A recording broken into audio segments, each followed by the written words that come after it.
随着后疫情的曙光乍现，我们有必要建构教育新常态与未来人才新样貌。建筑历史，在忧患后的文艺复兴时期，人类社会以通才的发展开启了新的璀璨年代。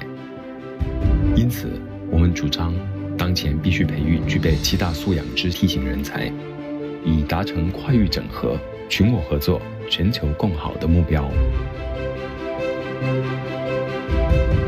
在主张之余，成功大学见及履及，也为如何务实地培育这样的未来人才提出解方。于是我们邀集了产官学各界代表与全球伙伴，齐心致志推动 Engage 下世代全球人才培育行动宣言的行动方案，将培育具备下世代全球人才视为势在必行的重要社会建设工程，携手协力，一步一步成就世界相信的力量。此次2021高等教育国际论坛邀请了多位国际顶尖学术与产业界的人士，从3大面向来探讨后疫情时代的教育新模式。在未来人才面向，由新创、学习、人才平台等科技研发领域的名家解析给下一世代人才备忘录报告，全台首度发表2030未来人才样貌，重新定义其核心能力。在创新学习面向，以半导体及智慧科技、愿景策划、社会设计等研发管理的名家，从数位化跨域学习，探讨框架和轨道的消失如何衍生无限的学习可能。在教育突围面向，透过教育平等、科学管理、国际合作、科技创业等柔韧领导的女力典范，展现多元全面的思维如何突围，带来整体创新。成就共好，永续未来，是成功大学对高等教育的主张与社会责任，培植成为全球枢纽的新时代 T 型人才。顶尖的盛会，交汇的光亮，让我们屏息以待。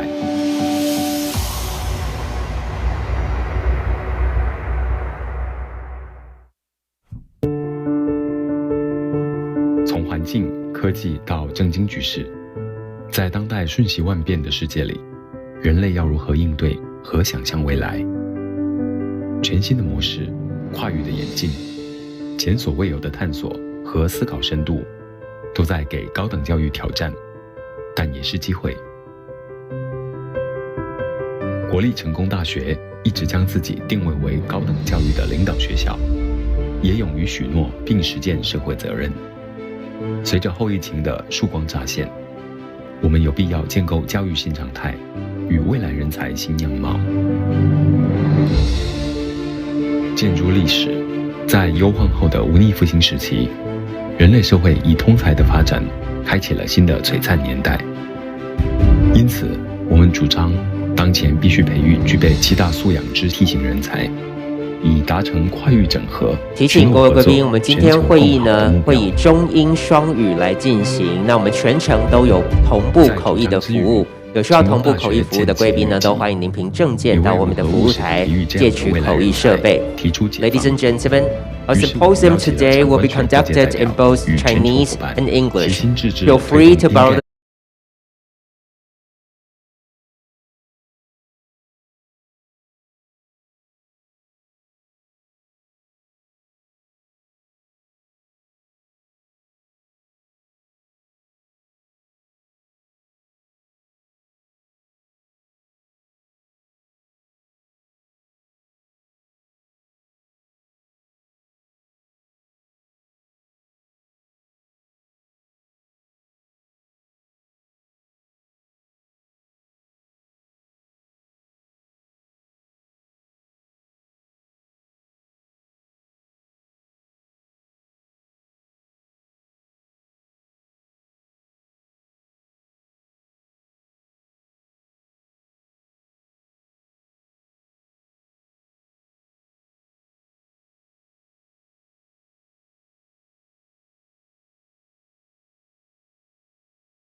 程佩戴口罩，谢谢您的配合。Ladies and gentlemen, the symposium will begin shortly. Please take your seats and kindly turn your mobile phones into vibration or silence mode. And please wear your mask at all times during the symposium today. Thank you.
好，我们有请各位贵宾就座。我们的论坛呢，再过1分钟之后正式开始哦。Ladies and gentlemen, please take your seats right now. We'll begin in 1 minute. Thank you.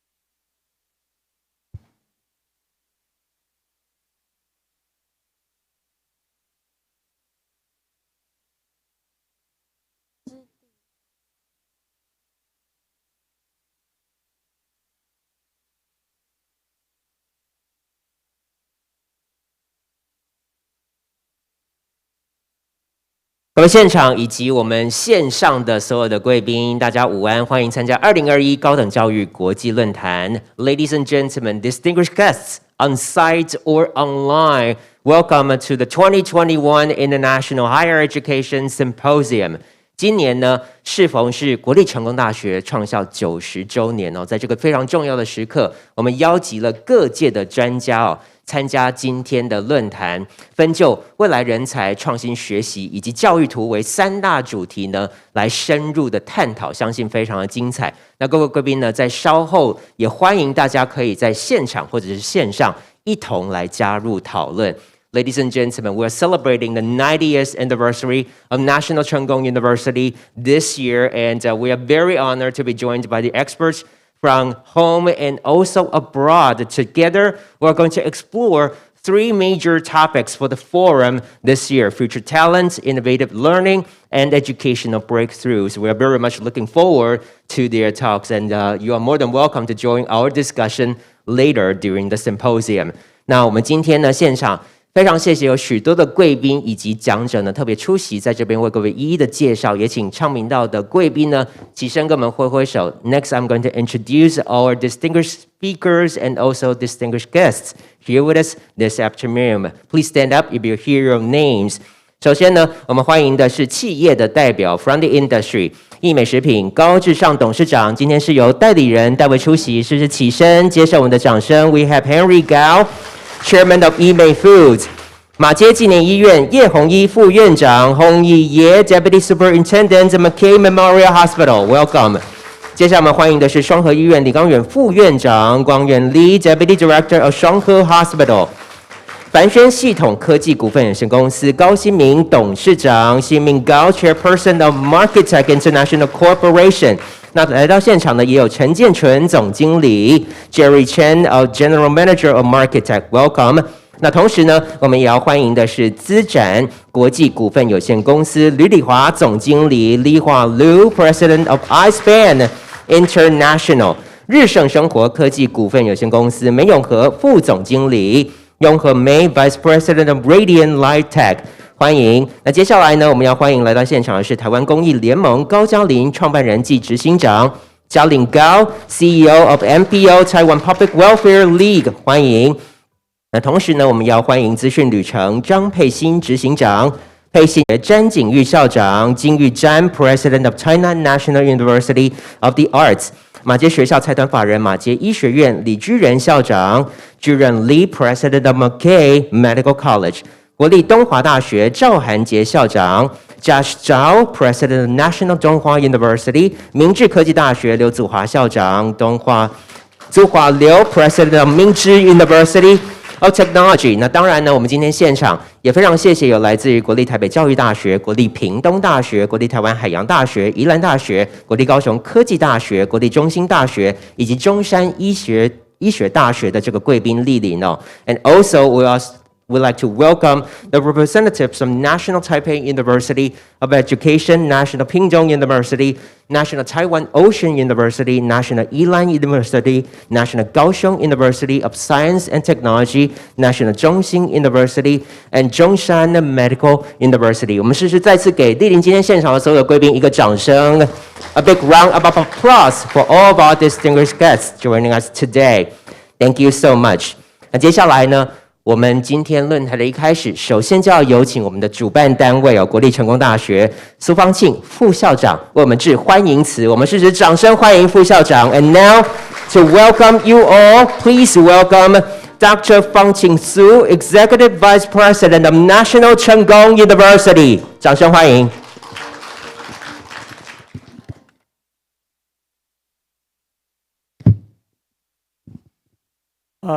Distinguished guests and speakers, friends from the industry, come to you to participate in this special international higher education symposium. And we know that future talent play most important role in development of economy with impact to society. So I think every country focus on the future talent cultivation, especially post COVID-19. The world change rapidly, and we must imagine the future talent.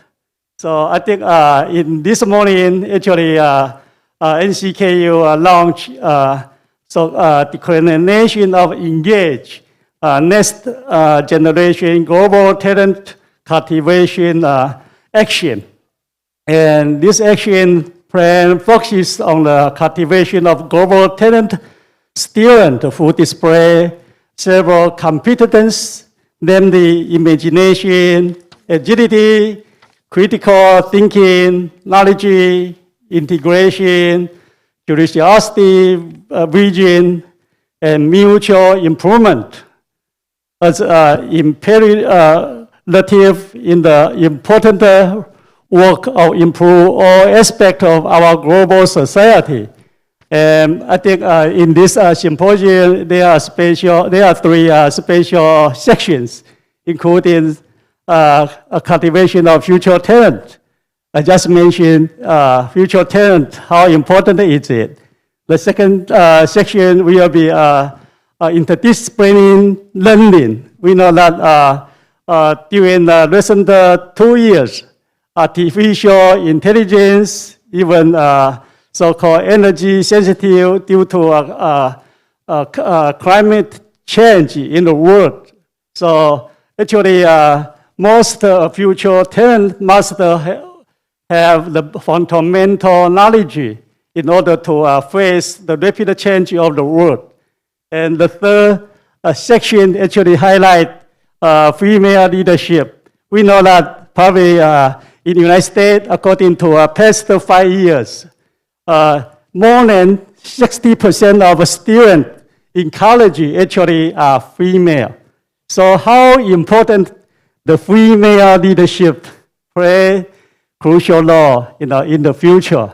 For example, right now, actually our president, Tsai, our NCKU president, even later the speaker from Germany, TU Darmstadt president, all of them are female. So it's very important to have opportunity, to learn each other. So today, NCKU look forward to obtain the assistance of our global partner and learning experts to join, support the new declaration of engage, the next generation global talent cultivation action.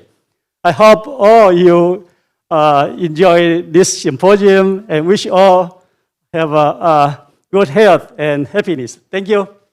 Thank you very much to Fang Qingsu, Executive Vice President of National Cheng Kung University. 我们非常谢谢成功大学苏方庆副校长为我们致的欢迎词。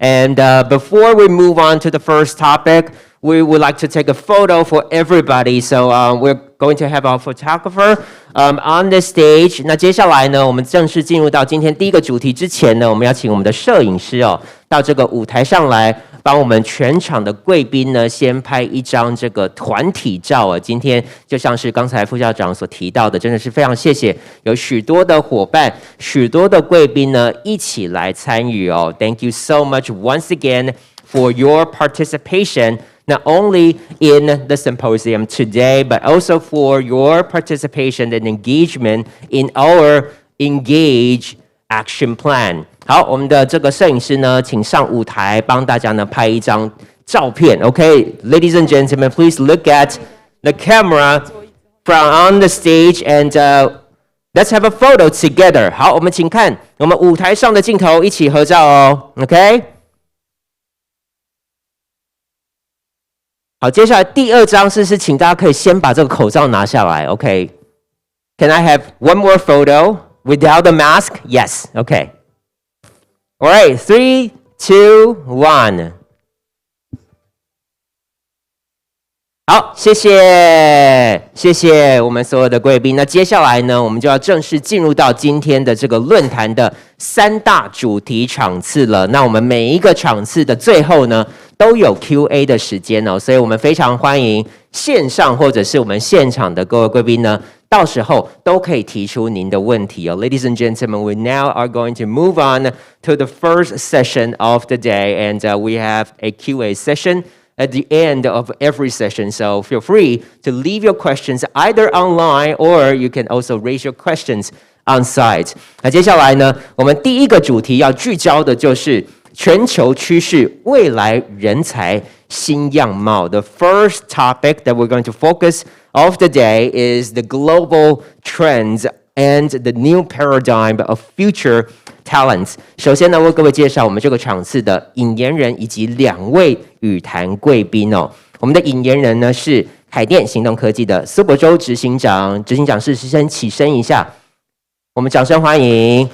Our moderator is Kenny Su, founder and CEO of Kden Mobile Software, a leading company in SaaS, SaaS, and it has offices right now in the US, Japan, and also China. And its service has been downloaded more than 200 million times and has more than 10 million members in the world. 那我们的这个凯电行动科技的苏博州执行长呢，也是我们成功大学的杰出校友。那凯电呢，是全球的 SaaS 这个软体服务的大厂那目前在美国、日本以及中国呢，都设有分公司。那旗下产品的总下载量已经超过了2亿次，全球的会员超过1000万人可以说是非常的活跃。And then our 2 panelists， 首先呢是天下学习事业群的刘凤珍总经理，我们欢迎总经理。Our panelist is Jane Liu, General Manager of Commonwealth Magazine Group。那这个刘凤珍总经理呢，他在媒体产业界呢已经有超过20年的时间，横跨了报道、影像、出版、行销以及事业营运哦，可以说是经历非常的丰富。那他常年呢也关注企业人才管理、新世代以及国际高等教育等议题哦，可以说是参加今天的这个讨论再适合不过了。Jane Liu has more than 20 years experiences in journalism industry. She now leads a team of about 50 persons at the Commonwealth Magazine Group, focusing in adult learning business, which includes online courses, corporate training, and development. 那我们第2位的这个语坛贵宾哦，是线上来同步的参加。Our second panelist is actually online with us right now. 是这个 LinkedIn 人才与学习解决方案高国堂亚洲总监 Frank Gu, Asia Head of Talent and Learning Solutions LinkedIn. Everybody, please welcome Frank. 我们掌声欢迎我们的高国堂亚洲总监好吗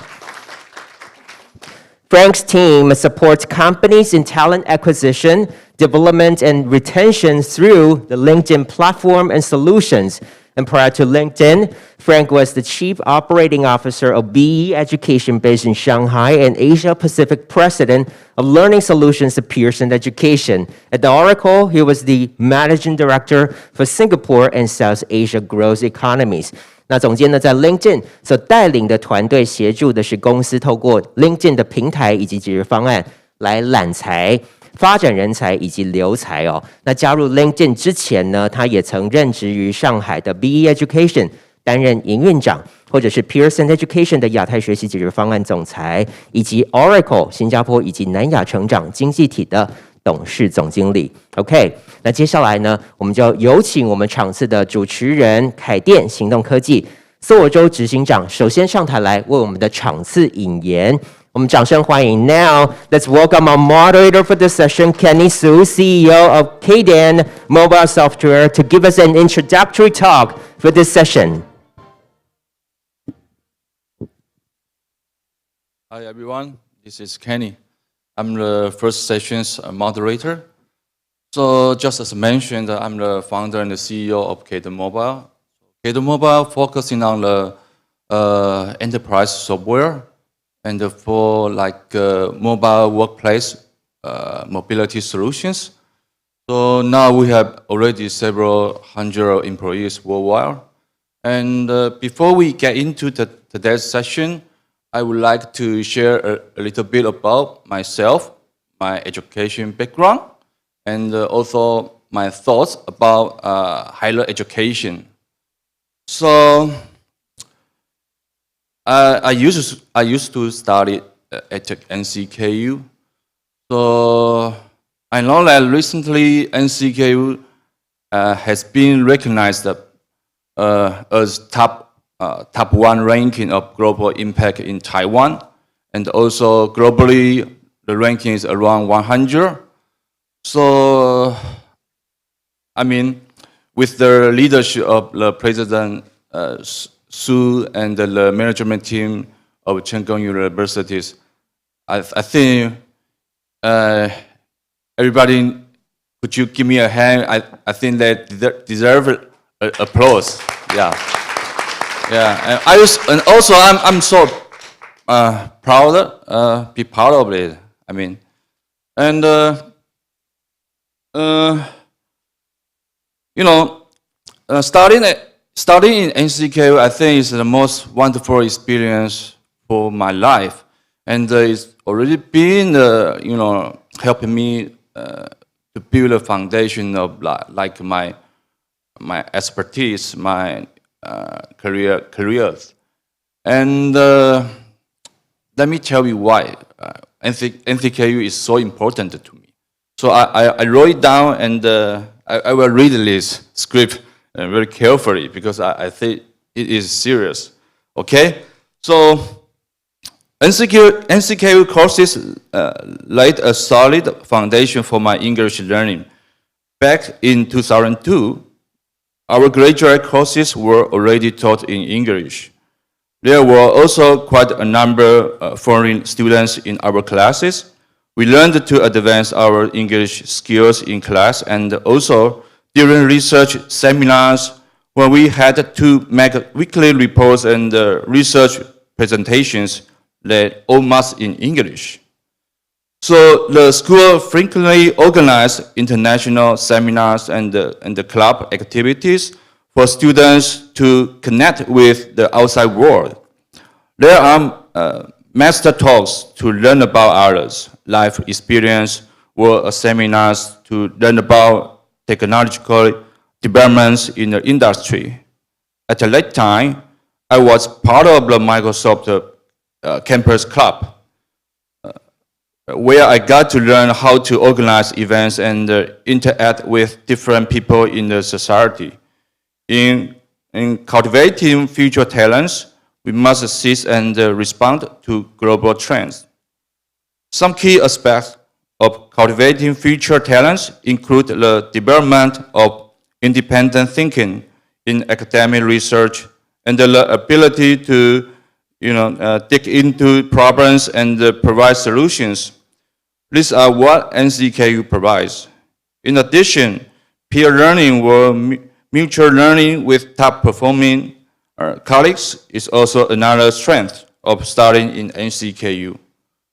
So, while studying in NCKU, students are trained to develop excellent command in foreign languages, connect with the outside world, research and solve problems, and learn from and collaborate with others. These are the strengths of NCKU students, which enable lifelong learning and ceaseless advancements. So this is about the education I have in NCKU. And before we get into today's session, a few days ago I was thinking about why I'm here, what we want to do for this kind of events.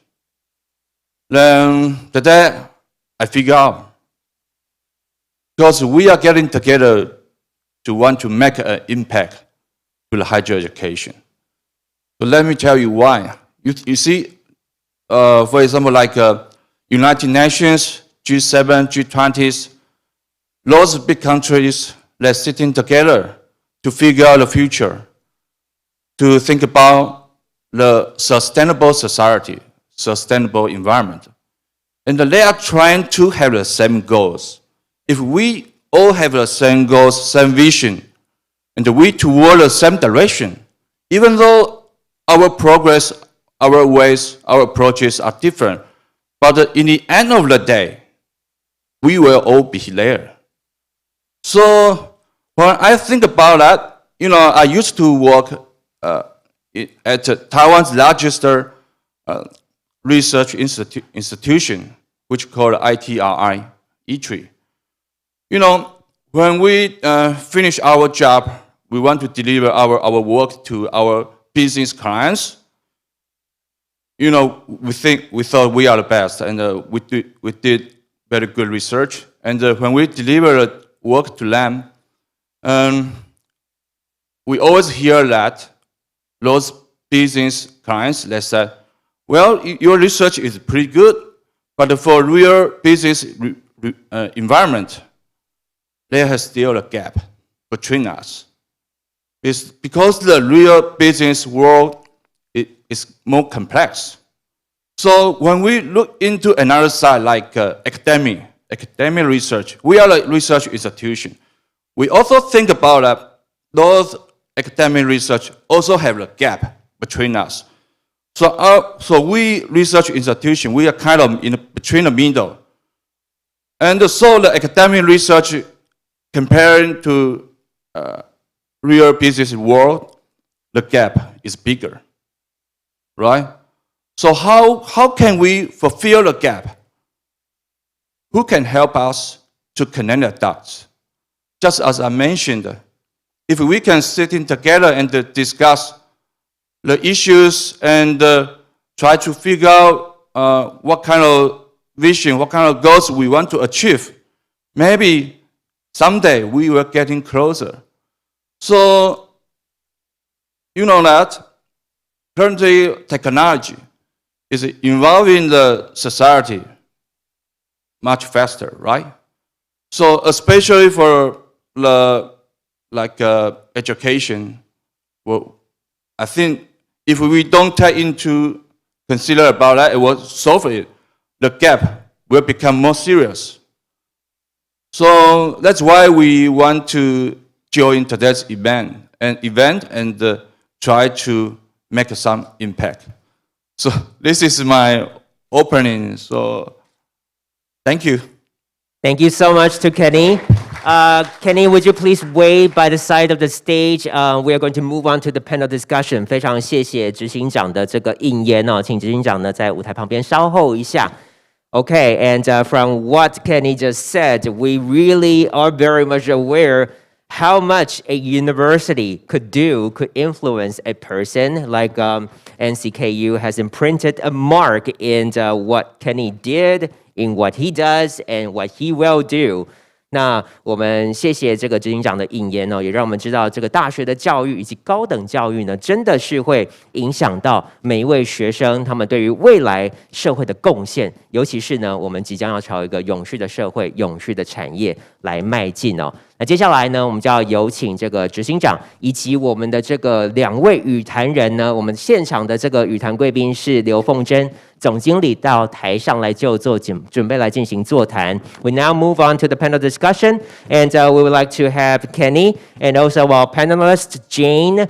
Please take a seat on the stage, and also on the string, we could also have Frank joining us. 那同时呢，我们另外一位语坛贵宾 Frank 高国堂总监呢是线上同步参与，我们可以把这个总监给他秀出来好吗 ？All right, okay. Yeah, ladies and gentlemen, over to our moderator, Kenny. 那接下来我们时间是不是就交给我们的主持人执行长 Okay, so where is Frank now? Yeah, Frank, are you online with us? Yes, okay, 出现了。Okay, great. Frank, can you hear me? I can hear you very well, Kenny. Can you hear me?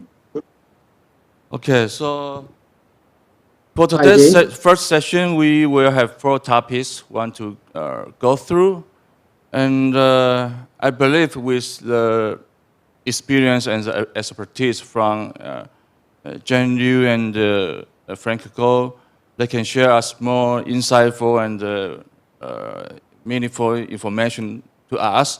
And for these 4 topics, we will go through it one by one. And after that, we will have the Q&A session. So feel free if you any kind of questions rest, so just let us know. So for the first topic, we will talk about the challenges and the issues for those future talents. So facing the uncertain future, what are the main challenges facing future talents? What are some key issues to focus on? So at first, I would like to invite Frank to share with us your insights about key challenges and the issues to us. Okay, so Frank, that is yours. Thank you, Kenny. Maybe I'll start with doing some introduction in Chinese, and I'll answer your question. 各位下午好，今天我很高兴能从新加坡通过视频和大家分享一下对未来人才的展望的一些看法和想法。那么我本身呢，在业务和学术交流上呢，是常用英文，所以希望大家不介意，我就用英文来回答那个 Kenny 速度市场的一些问题。谢谢各位。So Kenny, thanks for the question on future talents and the challenges to future talents. I would say that the challenges facing future talents probably can be classified into 3 key categories. The first one is the rapid disruption of the external environment. And it's, you mentioned, I believe Vice President of CKU has also mentioned to an extent. In fact, over the last 2 years, COVID-19 has made us realize that the environment is going to be rapidly disrupting on an ongoing basis. Not just the health environment, but the economic environment, as well as the technological environment. And so in business and academia, we have this term called VUCA. V-U-C-A. V stands for vulnerability. U stands for uncertainty. C stands for complexity. And A stands for ambiguity. And all of us have felt that in the last 2 years, we are facing VUCA every day.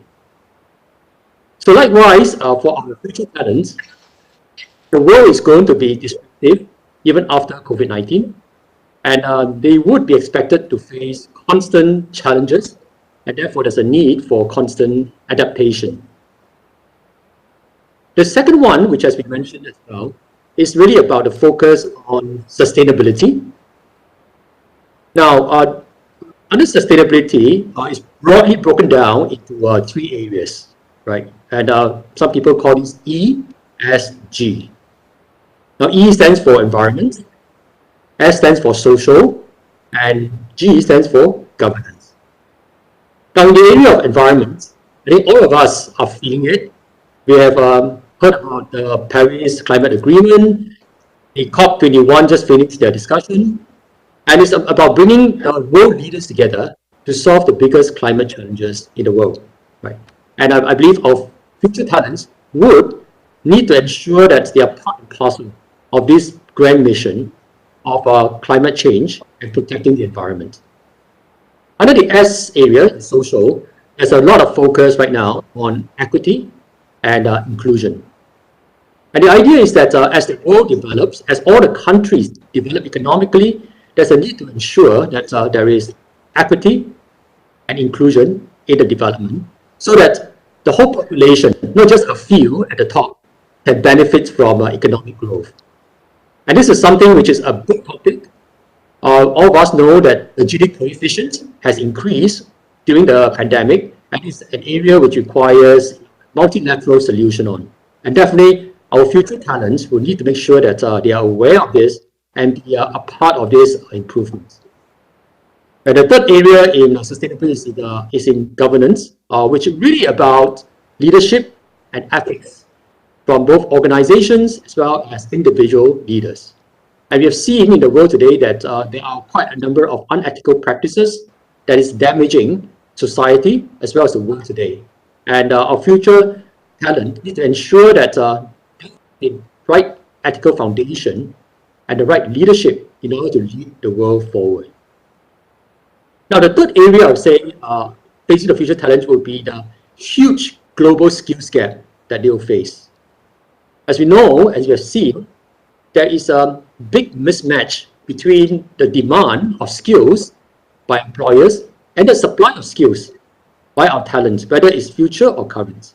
And therefore, there's a need to change the idea of career, the idea of learning.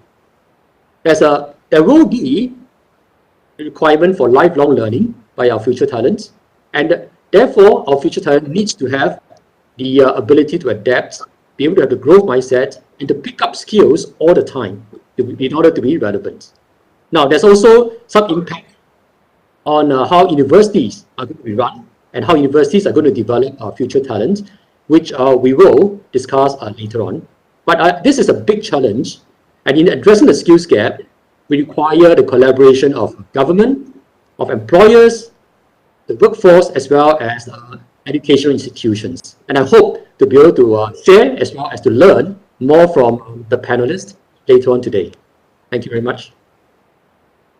Yeah, thanks Frank for sharing. So, yeah, indeed, lots of challenges and from different kinds of angles, were like parties, like governments, like future talents, like education institutions.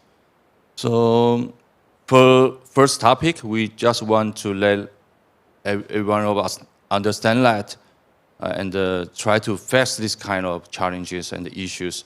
And later for other topics, maybe we will discuss about maybe we can figure out some kind of ideas or like ways to solve these kind of issues. So secondly, I would like to invite Jane Liu to share her experience. 所以我们请这个刘凤珍总经理针对未来人才即将面临的挑战来进行分享。好 ，Hi Frank, it's good to be here with you tonight. This afternoon. I think I'd like to deliver the speech in Chinese. Just like Frank, you use English. Okay, I have some slides. Please show on the screen. Okay. 好，我想在谈到这个未来所面临的这个挑战啊，因为也是刚好在成大90周年之际呢，我想我们都很急于去探索，就是说从高等教育这个培育人才，就是台湾现在有一些什么样子的一些未来的变化是值得我们一起来参考的。所以那我们在成功大学就跟天下杂志备藏我们2000大企业的这个 database 然后在几个月前我们做了这个应该是台湾最近这几年来最完整有关于这个未来人才我们大概需要关注了几个面向。那我先做一个简单的结论了2个，一个就是说，我想面对未来整个人才，我们面对不止在台湾还有全球，我们面对最大的挑战，最立即的一个就是全面的。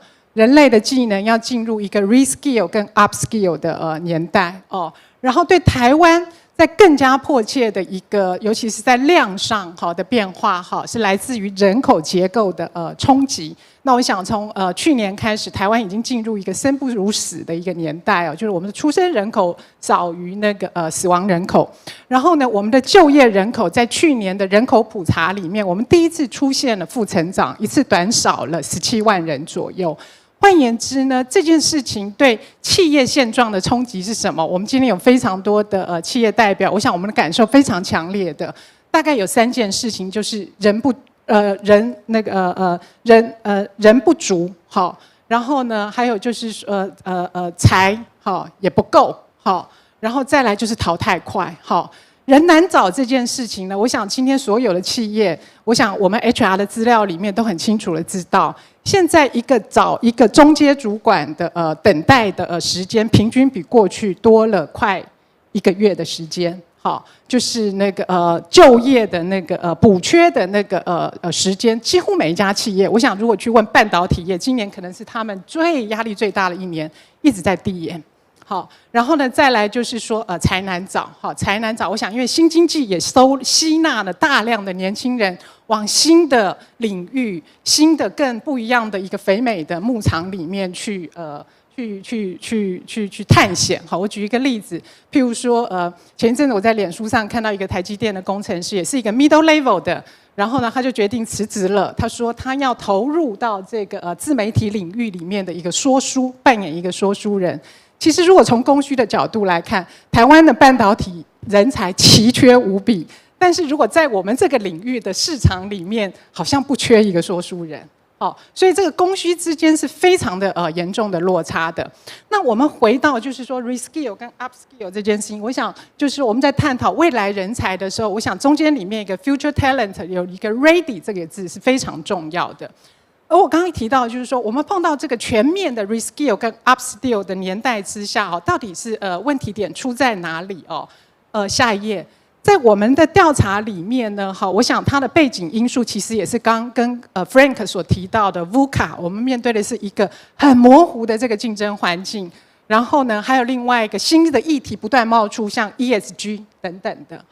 那这个调查里面呢，我们从3000大企业的人资长，还有1600多位的这已经就职的人他们得到的就是说，未来我们要面对的3个共感的那个急迫问题，非常的一致。那这个问题是什么呢？能源议题、全球伙伴关系、健康医疗。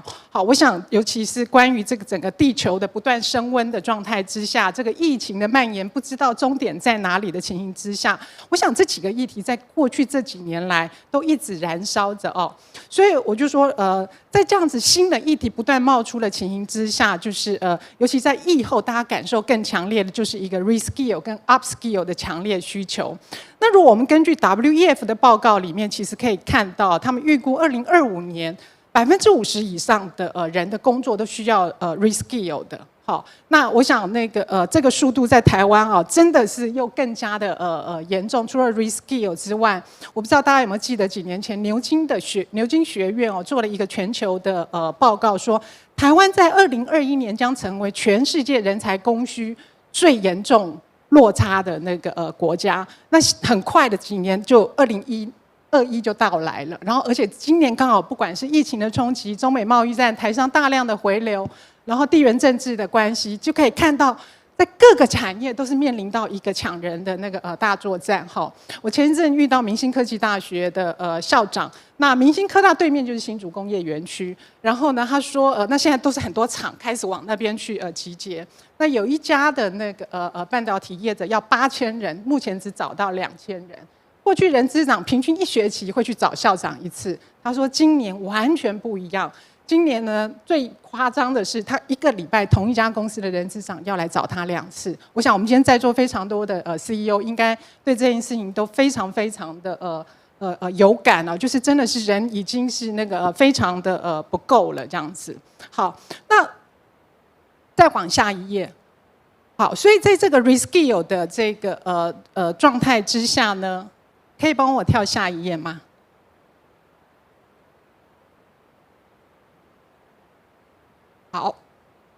好，那这个也是一个 Conferry 全球最新的调查，他们去预估明年就是说，我想这个数字接下来我们就会看到台湾的就是说 Conferry 针对全球的这个也是 Top 企业的 CEO 做的一个调查，就是说74%的企业正在经历员工技能不足以应对未来的痛苦。好，那实际上前一阵子我们做了2000大企业 CEO 的调查，2022年呢所有 CEO 最关心的一件事情的第1名，就是刚才 Frank 所提到的 ESG 的这个议题。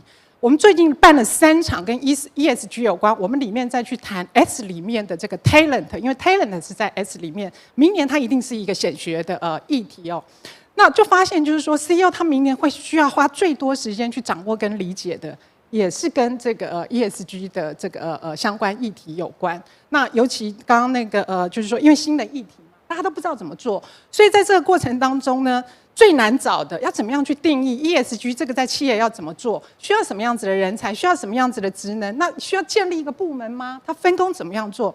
现在在企业里面都是摸着石头过河的。好，所以我想明年在这个ESG 的议题之下呢，其实应该会有很多新的事情发生。好，那回到人才这一面，那怎么样去定义哪一种人叫做永续的人才，来做有 ESG 的人才？我想企业现在也在这条路上持续的摸索。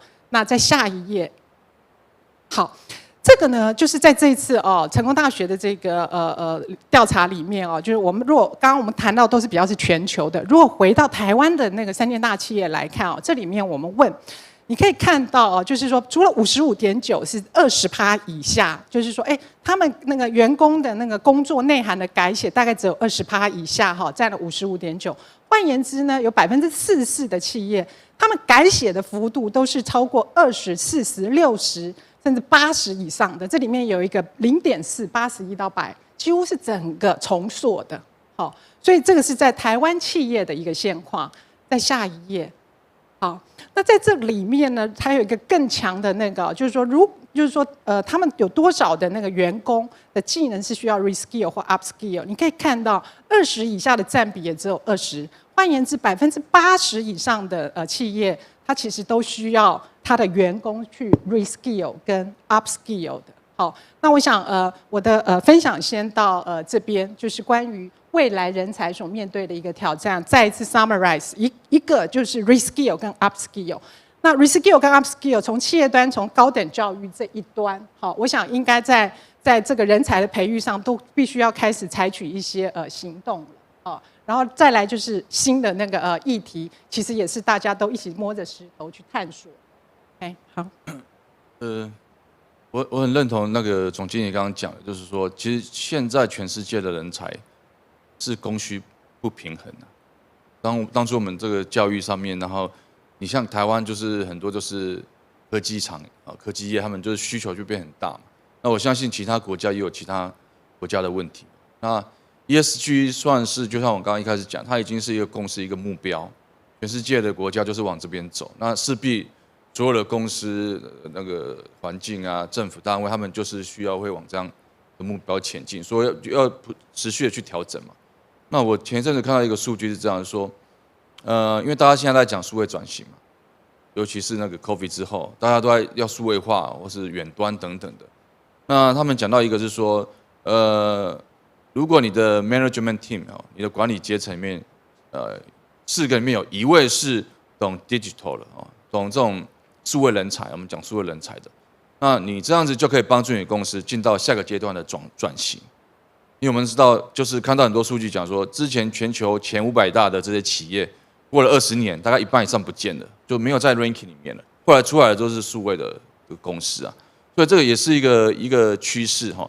那我们刚刚也这个刘总经理这边也有给我们很多很棒的数据啊，那希望可以让大家有一点感觉啊。我们现在面临了很多问题，这样。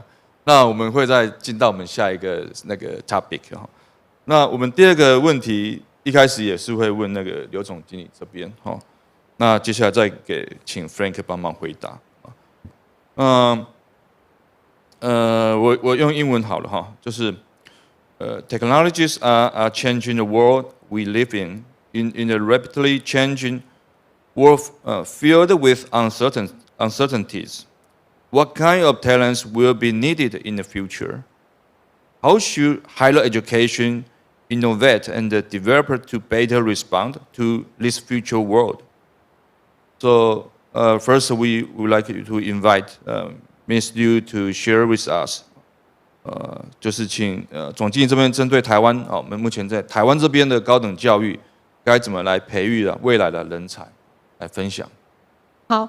我麻烦工作人员继续切到刚才的投影片好吗？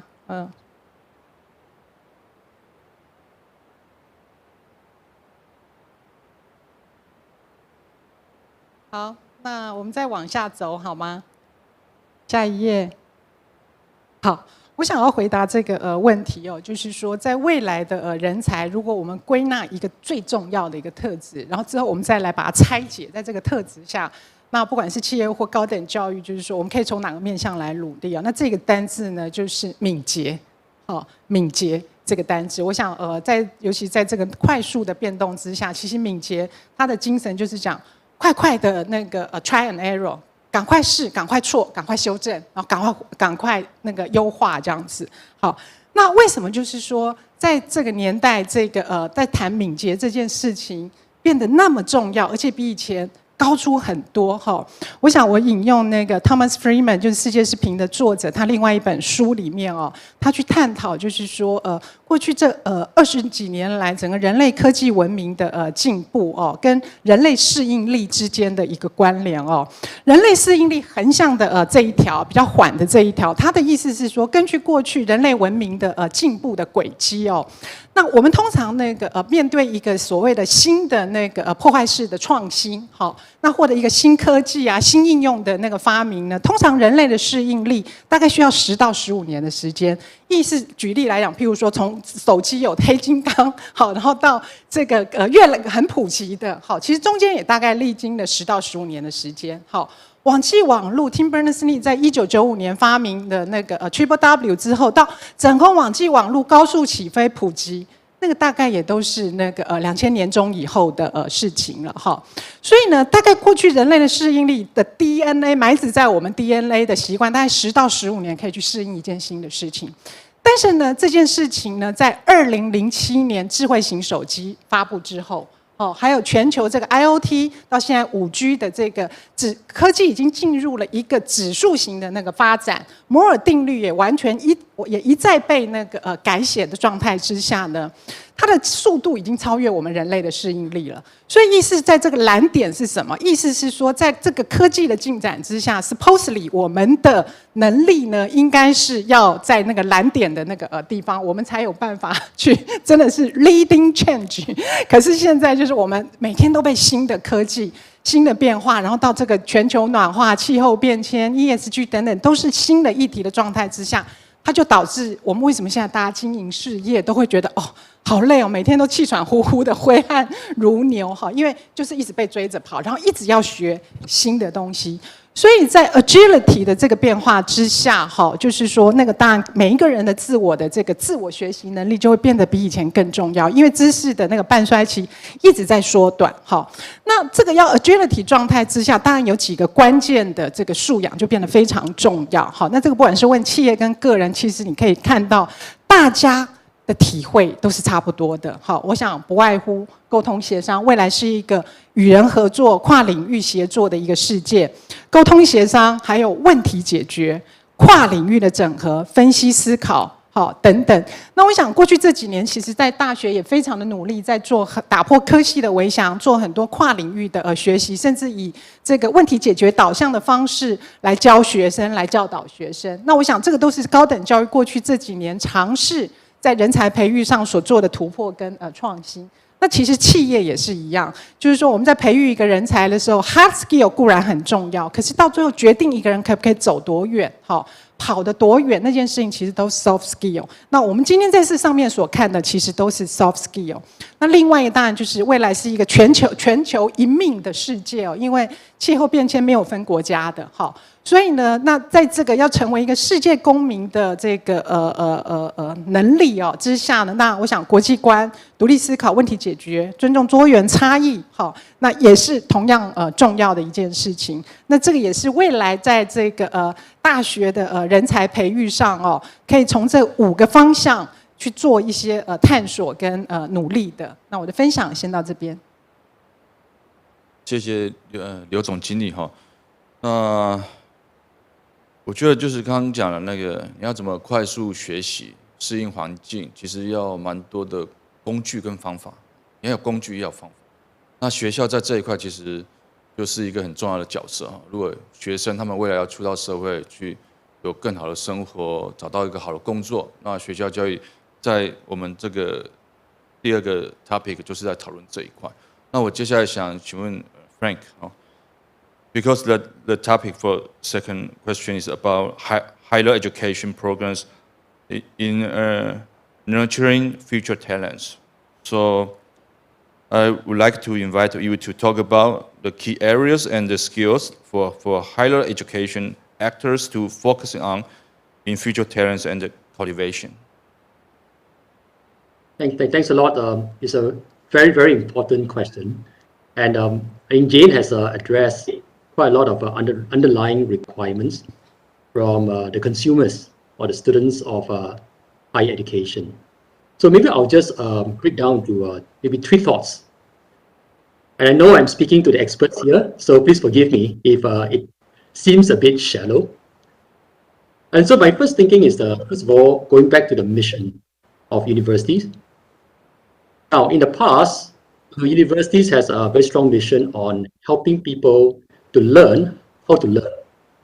That's the foundational building blocks of education, or to prepare the students for employability and employment. Now, as Jane said, there's a need for agility, for constant upskilling and reskilling.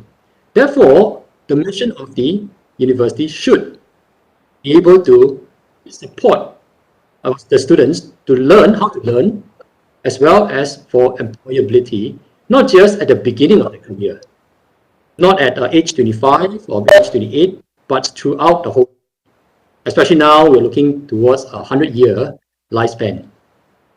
So therefore, the traditional 4-year college and maybe a couple of years of postgraduate the education, I think, has to change for higher education to one that really supports lifelong learning. And so higher education then becomes potentially a concierge or curator of learning to support upskilling, reskilling, and development of the students as well as the people on an ongoing basis. And as I've seen quite a number of universities going to that area, instead of a 4-year degree, there is also a focus on maybe nano degrees or micro credits that are stackable, that leads to a qualification. And qualification not necessarily just for degree or a master's or PhD, but also on an ongoing basis, certificates, diplomas, or professional qualifications on an ongoing basis. So that's one area I thought universities, the progressive universities, have actually gone through this change. The second one is what Jane has actually shared about is in interdisciplinary learning. Now, traditional universities are set up by the faculties, right? You have faculty of arts and social science, faculty of science, faculty of engineering, faculty of design, and faculty of business, and so on. But we have seen that during COVID, in order to solve the problem that's brought about by COVID, you need to have people from science, not just from science and medicine, but also from social science, from economics, from business to come together. Now, therefore, so the question is, are we able to develop our students to be able to have such interdisciplinary skills when they start in the career so that they can actually progress along the way? They need not have a very deep knowledge in every area, but the understanding of such would be required. And so we've seen quite a number of progressive universities, I think Jay mentioned that, combining courses, right? Some have double majors, some have accelerated learning, but at the same time, we are also seeing, in a more drastic fashion, universities merging the faculty together. They say social science to science or engineering with design in order to ensure that there is a better focus on interdisciplinary learning. The third area is really the use of technology to provide access to what we call university education to the masses. And this is really in support of the S under the ESG objective. How do the top universities in the world, the top university in Taiwan, enable people all over Taiwan, not just your students or your undergraduates or your postgraduates, to be able to have access to high quality learning and high quality resources? And we've seen during COVID that technology has allowed multimodal means of learning. Right? The traditional residential college, based on the university format, has changed to one of hybrid learning and even remote learning. Right? So therefore, in line with what the business and organizations, the workforce are going through, the workforce is also going through, from working only in office to working remotely and working in a hybrid fashion. Therefore, universities have to think about how to leverage technology to enable a better way of enabling people to access high-quality learning capabilities. So I think, I know many of you are already in this journey, and I'd love to learn from you as well. But I think if you are able to together come up with the right solutions for the University of Future, I think the world and the world for future talents will be a great one. Thank you. Yeah, I agree that our education system need to keep evolving to understand the needs from outside of the world. So that's what Frank just mentioned about. They have new ways, new approaches to for the academy, for the universities to change them a little bit. Even though every time you change a little bit, but for a long time, you still will go further. Okay, so as today someone just notified me that we won't discuss the last. At the beginning, we will have 4 topics, but now we only have 3 topics we want to go through. So I want to ask Frank, because I'm kind of curious about that. For Taiwan, comparing to Singapore, even though the education system need to be changed, but in another way, another side, those future talents, they need to develop their skills, right? New skills. So what do you think about like future talents in Taiwan and Singapore? Are there will be something different? Like in Taiwan, we are focusing more on technology, but in Singapore, maybe they are more about international business. So as LinkedIn is the largest professional platform, so I believe you must have lots of data on that. Could you share us a little bit about that? Thank you. Right, sure. Thanks, Kenny, for the question. In fact, I think Jane has talked about some of the skills that the future talent should have, right? Both the hard skills and in particular, the soft skills that will help them to be able to do well. I'll just add maybe just a couple more for considerations. One, I would say, is the networking skills. Whether it's in events like this, online or offline, right? I think networking is going to be key because the biggest problems in the world in future is going to be solved not by one single person, but through a collaboration of people from perhaps different parts of the world. And the key thing about networking skills is inherently there needs to be some behavior that supports that. Now, first of all is humility and curiosity, right? To take away the belief that we know everything, to one that allows us to have the humility to say that we don't know a lot of things, but we're willing to learn. We're curious about learning from other people. And that's the foundation of good networking. The second really is to start with providing support rather than ask for support.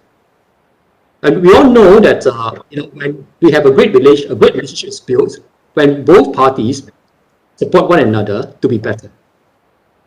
And so I encourage our future talents to really look at how they can think about supporting others, and therefore others will then be willing to support them.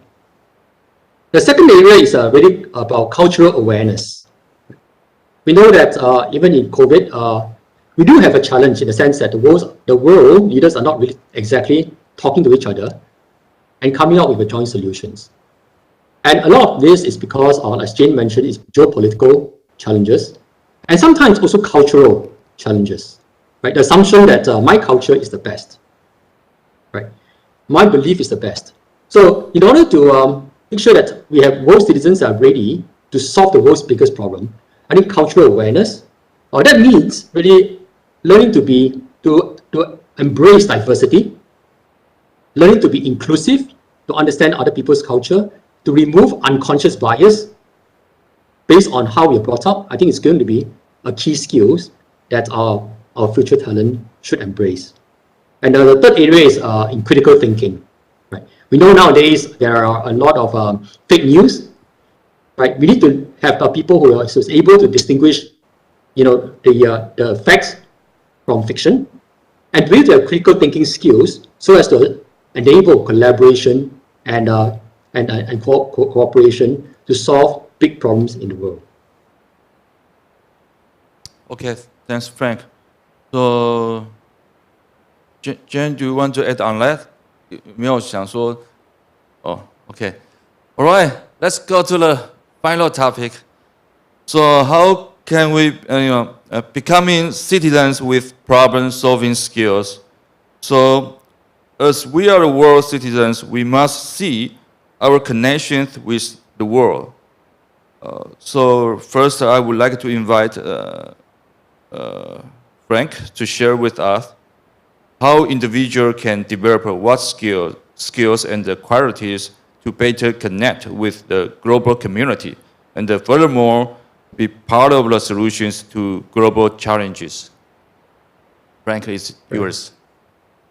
Oh, thanks, Kenny. I think during my last sharing, I have maybe covered some of this.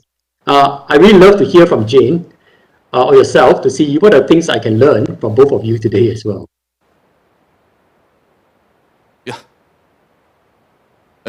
Sorry, can you repeat again? I didn't catch it, sorry. Oh, so I was saying that I shared 3 skills, which I believe is quite critical, right, to help the future talent accelerate. So if there's any new ideas, then I'd love to hear from you or from Jane, and then I can actually maybe add on. Okay. So Jane, would you share yours? 好，因为接下来我们要进入Q&A 嘛，哈，那我想就是说今天很高兴来跟大家做这个分享哈，1分钟好，我加速，我想要最后哈把那个slide 可不可以切过来，我们就定格在一个 slide 上就好了。就是说因为我们刚刚提到未来面对就是一个高度变动，然后变动下的 reskill 跟 upskill。然后第3个就是说，关于这个人才的量跟质，全球都已经进入到一个非常严峻的一个挑战。好，我想人口结构也不只是台湾都有而已这样。那我想全球大缺工在疫情之后的这个效应，我想它应该会持续个2到3年。好，所以它不会是一个短暂的一个现象。那所以我想回到人才这件事情上来的时候哈。我自己这么多年来在探讨这个人才跟高等教育的议题的时候，有一天我突然有一个很强烈的感受，就是说我们一直在探讨这个世界的变化，跨世代之间的差异，可是到最后我们在所谓的优质优秀的人才身上，你会发现他们的特质100年前跟100年后其实是很相近的，跨世代之间也没有我们想象的差距那么大。这些优质的人才在这个 mindset 上，或是他们的 skill 上，不外乎有这7大的特质。那我想也是成功大学在90周年校庆提出一个对未来人才的备忘录的温柔许诺作为大学的期待跟承担。那这7大素养呢，就是想象，他的想象力、好奇心、敏捷、弹性，然后还有学思。因为我想定义问题比回答问题的能力其实是更加重要的，还有这个智慧 critical thinking、independent thinking， 好，那还有它的视野世界。那最重要的就是说，未来我们面对的是一个全球一命的世界。那我觉得这种利他跟共好，好，我想也是非常重要的精神。那过去这几年在高等教育，不管从 SDG 的角度切入，或者是说企业从 ESG 的角度切入，其实我们都一起在 echo。共好这件事情，那我想未来我们还有很多可以一起来努力的地方。Okay.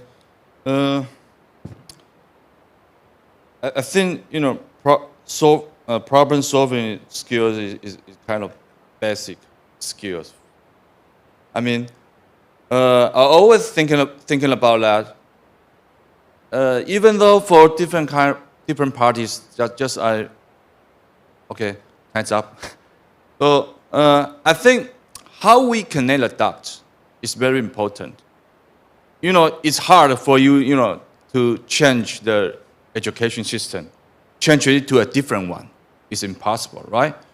But for business perspective or education perspective, maybe the purpose will be different. But so we need to have a bigger vision to include all of us, right? But those systems, they are also kind of independent or isolated. How can we connect them together? I think that's the issue. So for myself, for my company, I always thinking about that. Is it possible one day my company can kind of autopilot things like if some problem pop up and we have someone will fix it. Well, we have someone who are a self-learner who can learn new things and solve the problem and will connect with others. So I think it's important. So let me show you some examples about how people around the world they solve these kind of problems. We all know that Elon Musk, who is Tesla's founder, right? Who owns a private elementary school for his kids. So in that private school, they don't categorize students by age. They categorize by separate students by the interest. So they provide this kind of environment to help those people who are interested in something. It's kind of like elite education. But this is one way. Another way is something like, okay, now all the universities, they are getting more and more universities, they have the entrepreneurship program. So they help those students to be brave and to change the world, to follow their heart, to do something. right? So this is another way to connect the dots. So I think this is very important. Yeah, I know time's up. Okay. So in the following, we will have the Q&A session. We're actually running out of time, so also no time for Q&A. Maybe we can take one question. Okay. Yeah. Anyone? 我们可能只有最后可以有一题题目的这个时间。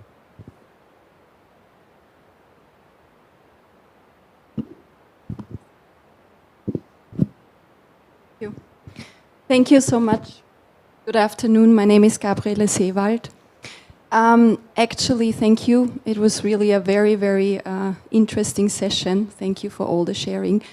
I would not so much like to offer a question, rather a contribution as one of the following speakers now to connect maybe the dots a little bit, because I think this is really a key point that you keep mentioning, Kenny. How can we connect the dots? And in that sense, when it comes to future talents, I would like to offer the idea or the perspective of looking at innate talent. So what that means is that as human beings, we all are born with certain talents. However, in our current systems, and not only the education system, in pretty much all the human-made systems on Earth, we rarely actually learn or foster the connection with that innate talent. But that innate talent that each one of us is born with, some of us have different talents, is also our innate genius.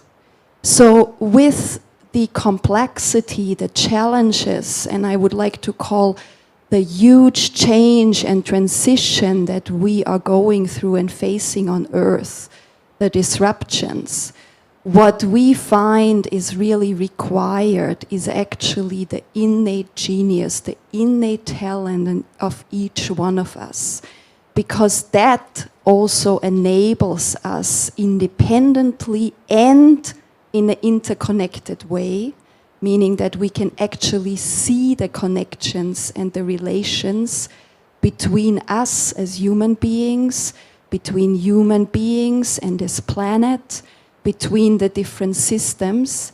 It enables us to actually come up with solutions. So, you know, like when you said you wish your company could one day run on autopilot, I can relate to that. I used to have a company, even though now I'm more on the practical applied research academia side. I think this is one of the keys I learned. We all carry talents. And so I would like to propose that fostering, nurturing, cultivating future talent really also means nurturing and fostering the innate talent in each of us. Thank you. Yeah, very well said. Yeah, thanks for sharing. So we don't need to answer that. Thank you. Okay. Okay, so that's it for this session, ladies and gentlemen. Put your hands once again for our moderator and also two panelists, Kenny, Jane, and Frank. Thank you so much for your valuable input. Thank you. 谢谢我们第一个主题场次的我们的主持人以及两位与谈贵宾。Thank you to Frank. We'll see you very soon. Bye. Bye. 谢谢。那接下来呢是我们中场休息的时间，我们休息10分钟，休息10分钟。等一下呢2点55分回来呢，我们还有下一个精彩的主题场次。Ladies and gentlemen, we take a break right now, and we'll be back in 10 minutes at 2:55, and we have refreshments ready for you. 那我们会把这个中场休息的这个茶点呢送到各位贵宾的这个桌子上了。那请各位贵宾呢尽情的享用。那么等一下10分钟之后正式开始。We'll be back in 10 minutes. Thank you.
圣人智慧呢？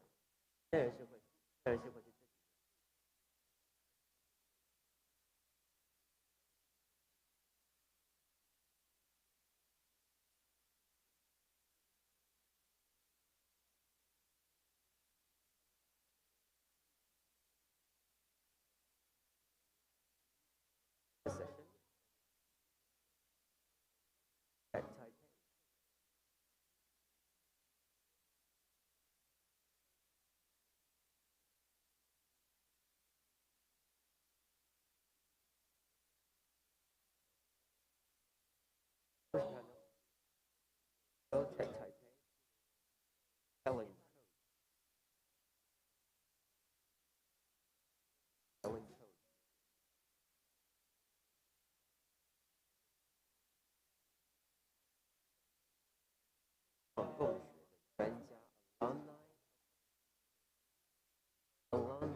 最佳的，就是跨域。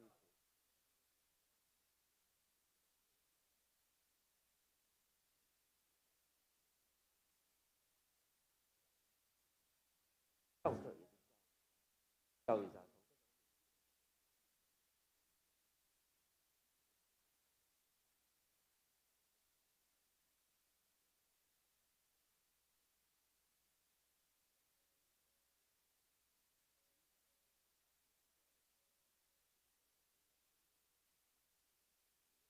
Perfect.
内容。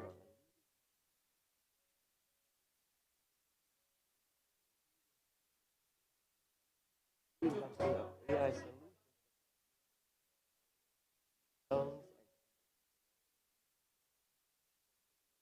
surveillance,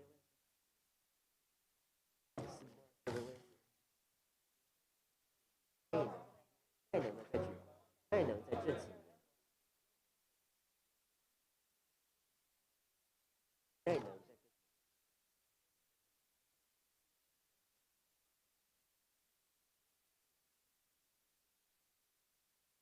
好啊，好啊。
提醒各位贵宾，我们下一个场次再过2分钟之后就要正式开始喽。有请各位贵宾准备就座。Ladies and gentlemen, our next session will begin in 2 minutes. Thank you.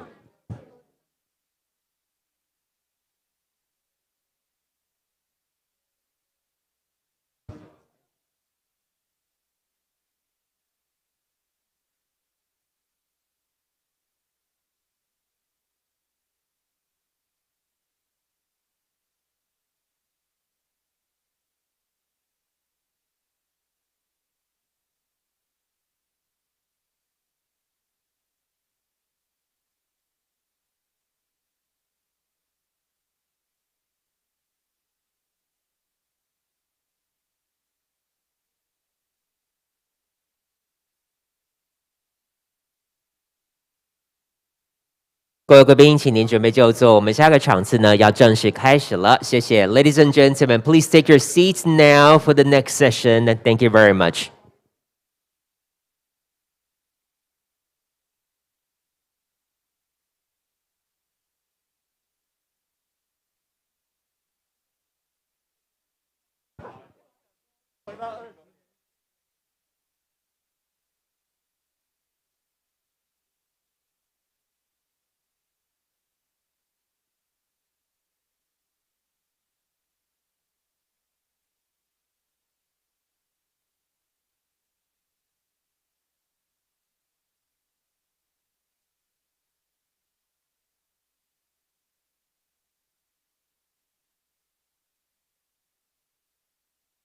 我们非常欢迎各位贵宾呢，继续回到我们第2个主题场次哦。我们要聚焦的呢是跨域学习、打破场域以及学习框架。Welcome back, ladies and gentlemen, for the second session. We're going to focus on interdisciplinary learning, how to break existing boundaries and structures.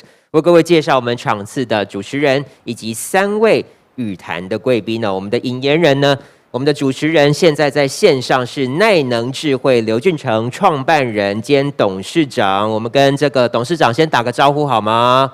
也是我们成大的校友。Our moderator is online with us right now, Albert Liu, founder and CEO of Neran, a company in the AI solutions field that actually your products could be used for smart home, smartphones, and also smart surveillance and security. 那这个耐能呢，这几年因为他们的 AI 终端的产品在全世界呢都获得很大的瞩目。那接下来呢，为各位介绍我们的3位语坛贵宾 and our panelists. The first one is Dio Cho, TED Taipei curator and storytelling coach. 我们掌声欢迎第1位的语坛贵宾呢是 TED Taipei 策展人、说故事训练师邱梦汉，策展人也是我们成大的校友 also the alumni of NCKU. He is an expert in storytelling and how to build a vision-driven enterprise and also interdisciplinary co-creation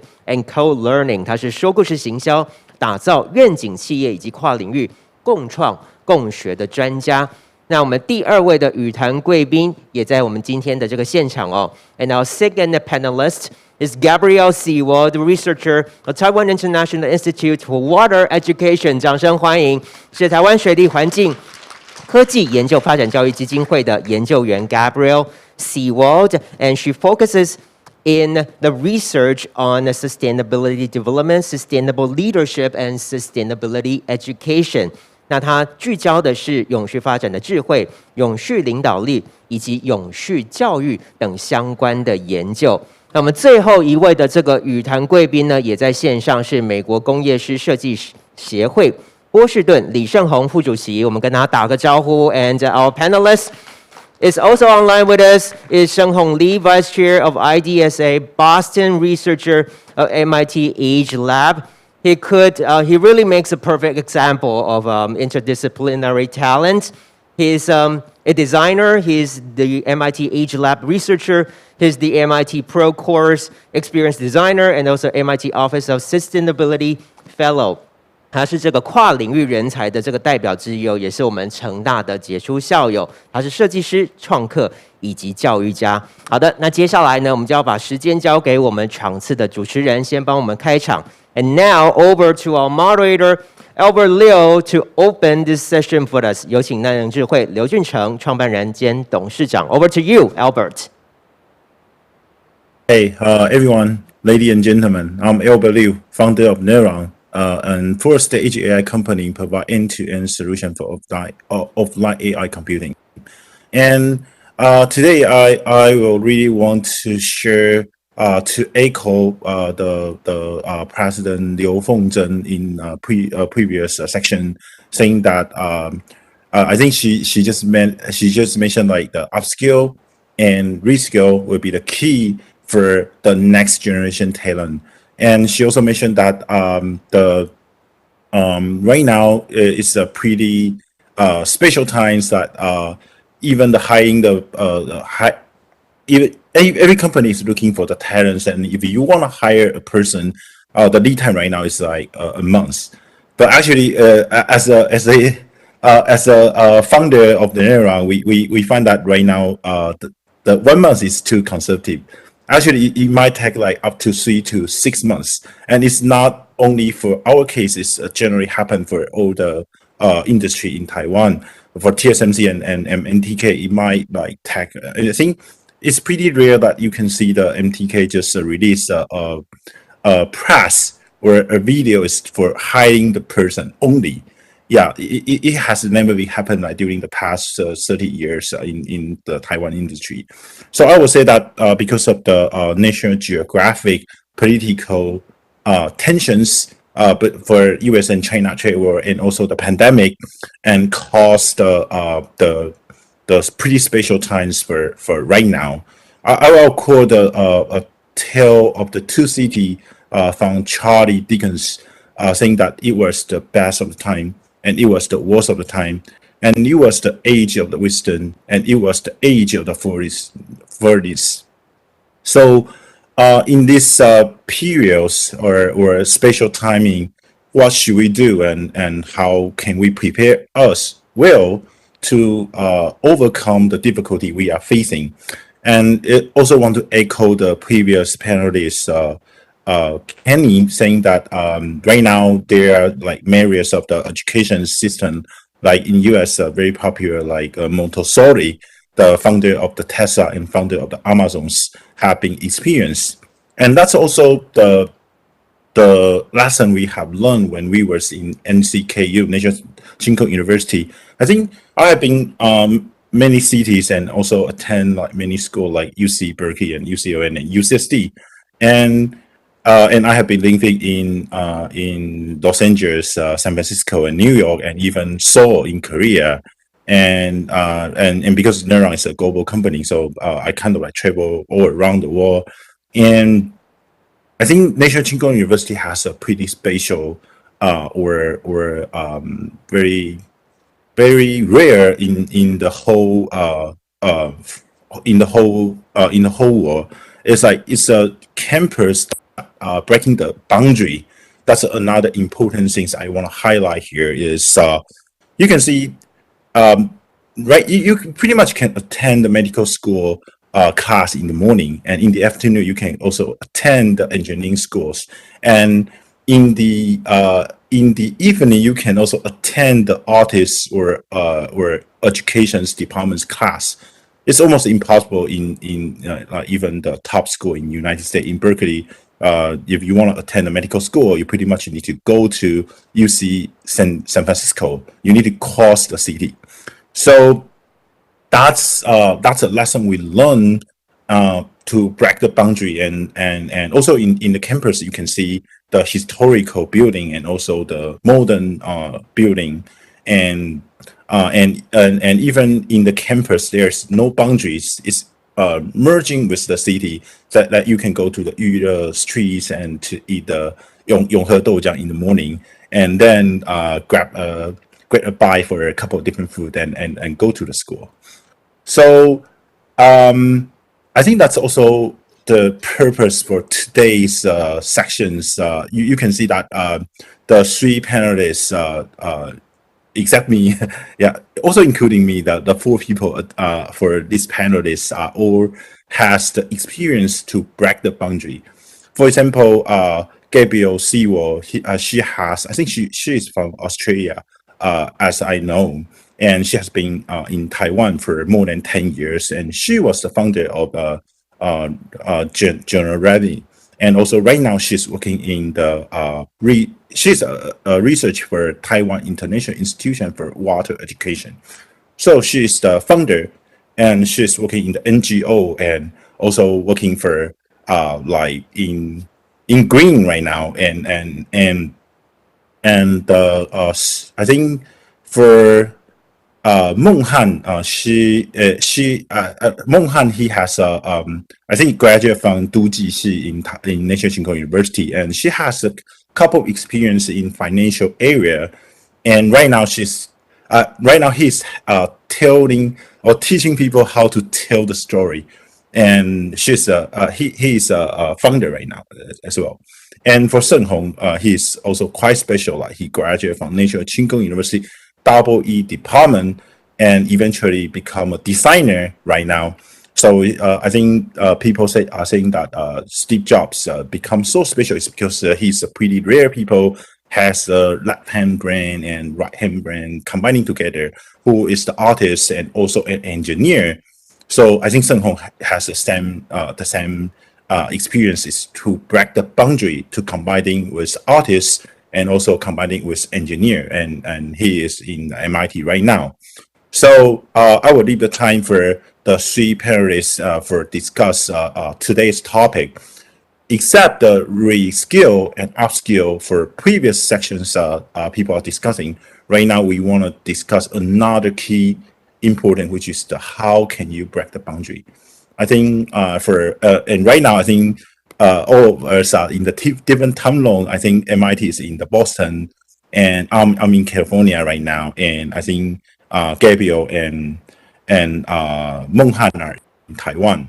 So I'll leave the time for three of you, and for the first question is just how do you think what is your life experience like? I think for Gabriel, I think you pretty much travel and move your whole family into Taiwan to break what we call the culture shock and working in the different area from a founder switch into the NGO or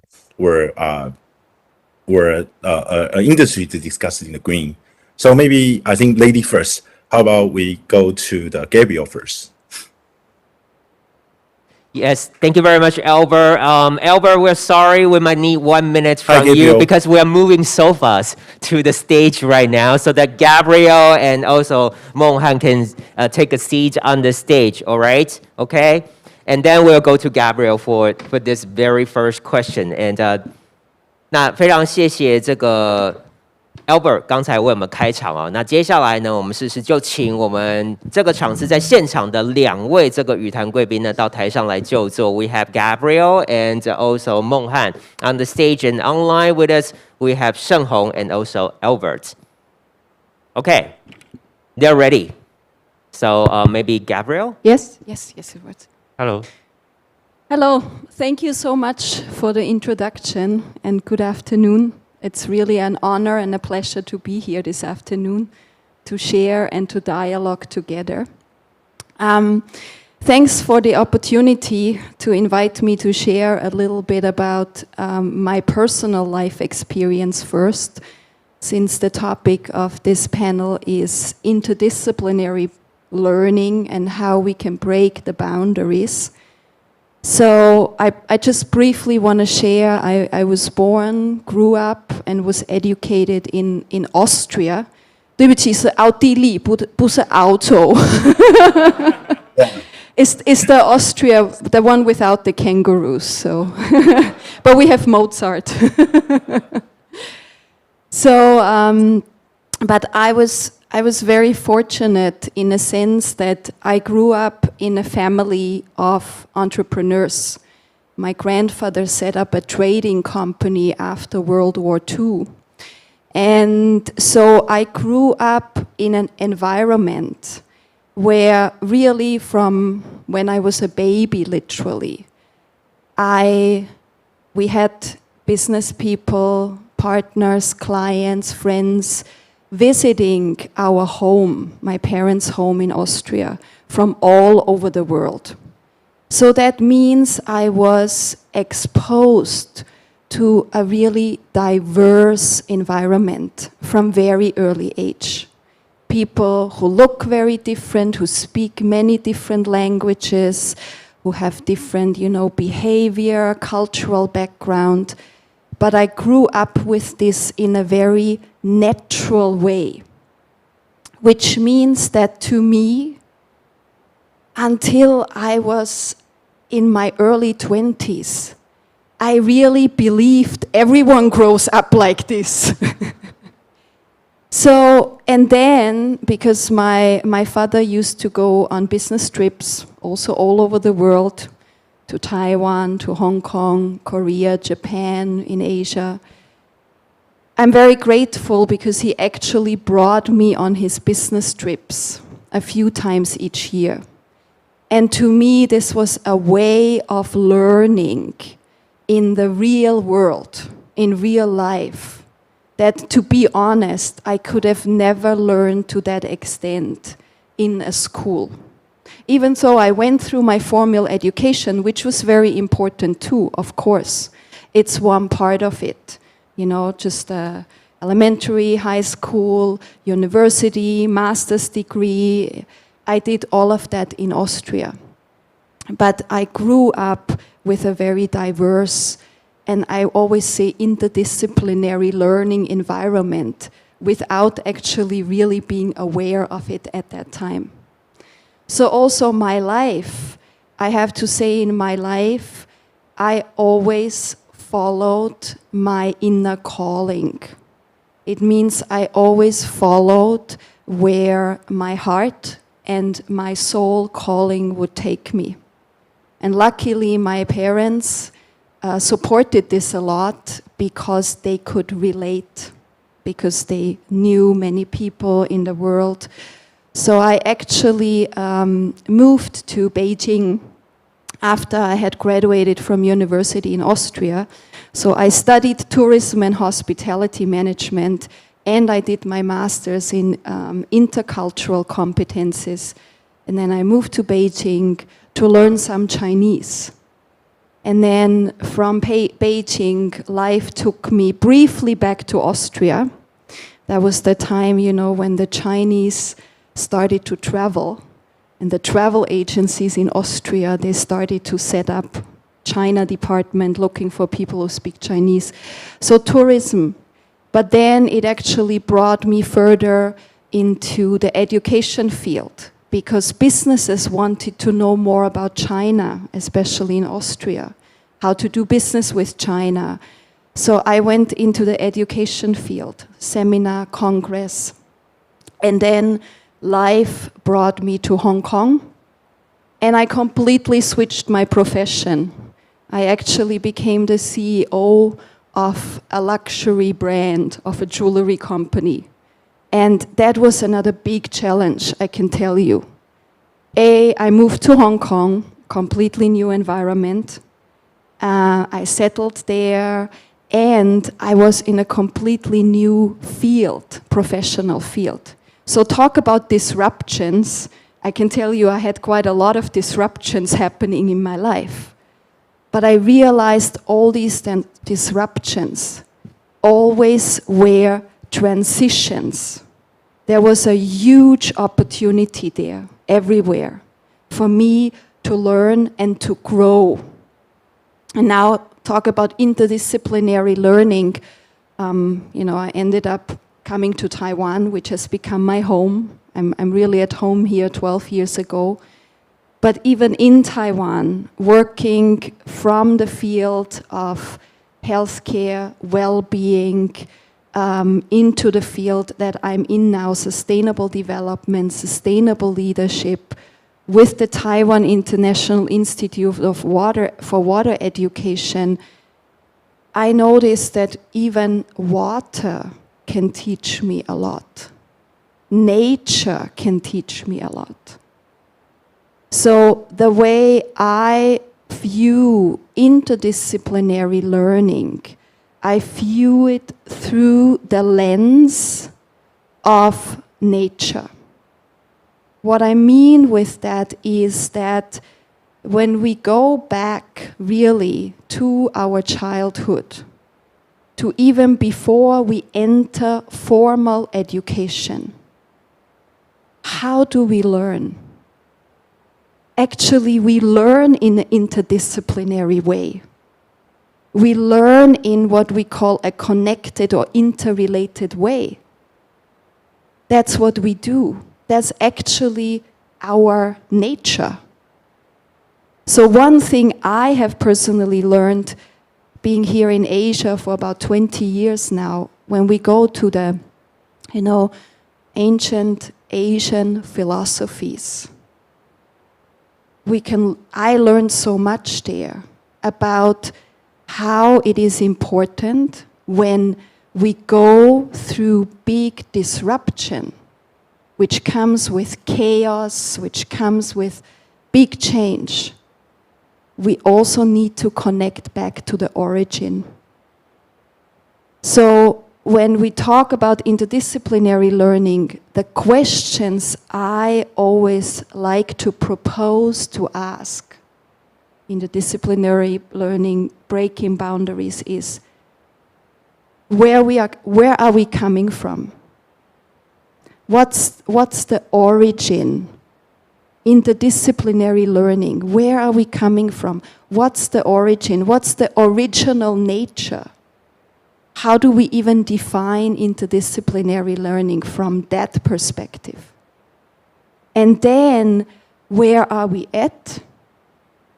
Like even individually or as a whole organization? And where are we going with this? Because I think nowadays, especially, we have experts here, artificial intelligence, the technology, all this support we have, these tools we have, the methodology we have that helps us to go beyond boundaries, to do interdisciplinary, interrelated, interconnected things. Actually, we have them. But for me, the very foundational questions that I propose we should be answering is, okay, where do we come from? Go back to what is our nature? What is our nature as human being on this planet? Like, what's our place in this whole planetary ecosystem, right? And from there, where do we want to go with this? As humanity, where do we want to go with this? What is it that we want to grow, that we want to nurture, that we want to create together through interdisciplinary learning? And then I would like to give just a few practical examples, actually, of my current, job and professional environment. I work mainly in sustainable development, and we do projects here in Taiwan, but also in East Africa, in Kenya, in the Caribbean, in Europe. Always, any sustainable development project, no matter which scale, we always have to work together with people from many, many different backgrounds. There's no other way. Otherwise, we cannot create a real sustainable development. We need different disciplines, experience. Some have more practical experience. Some have more, academic, theoretical input. We need to work together in that. It's always interdisciplinary and always interconnected. And we found that the key competency we actually need to have for that is dialogue. We need to dialogue with each other. Dialogue with each other as human beings, as we are doing here today, actually, but also dialogue with I would call it our inner self, which is like our original nature, okay? The inner being, that innate talent that I just mentioned before, which is one part that in almost all the systems we have created as human beings, we don't learn how to do. How do we connect with that inner nature? How do we connect, do we dialogue with that inner self, that original self? And then dialogue with, others. And then also really dialogue, we could say, with the greater environment that we are part of. What that means is that we look from the perspective that this is planet Earth, and planet Earth is a living organism. And human being, we are one species of this planet. We are not separate from this planet. We are also not just connected with this planet. We are one species. We are one part of this whole interrelated ecosystem. And when we look from that perspective, we see that the way nature works, it is interdisciplinary. It is interconnected. I like to always look at it like a root system of the trees of a forest. We can't see how connected all the trees are, right? Because the roots are underground. So often we can't see how connected we all are and how connected we all are to the natural world of this planet. But just because we cannot see it doesn't mean the connection is not there.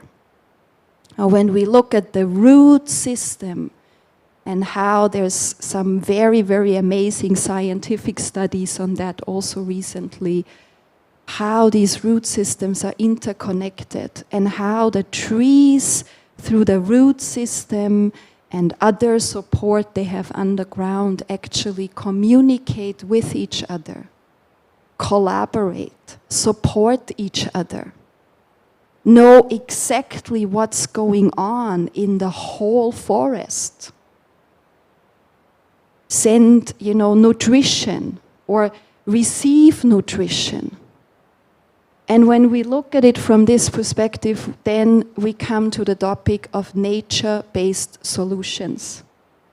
And for me, this is really a part that I would like to propose that we dialogue and connect more on between the artificial solutions, the artificial intelligence, and the nature-based solution or the organic intelligence.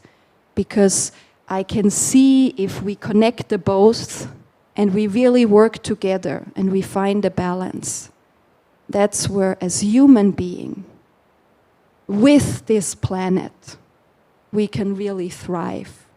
We can create sustainable well-being for all, for the planet and for all the species of the planet, which the human being is one. Thank you.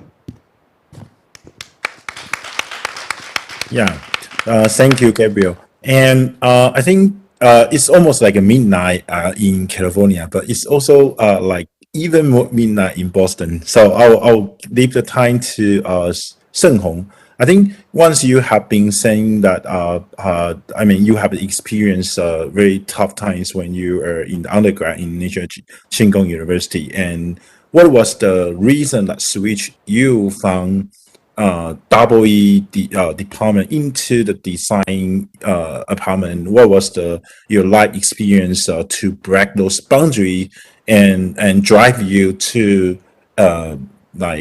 MIT to become a designer? I think you also got so many different awards, like Spark Designing Award globally. So what is the energy you gain after you break through the boundary to limit you? Please, Senhong. Yeah.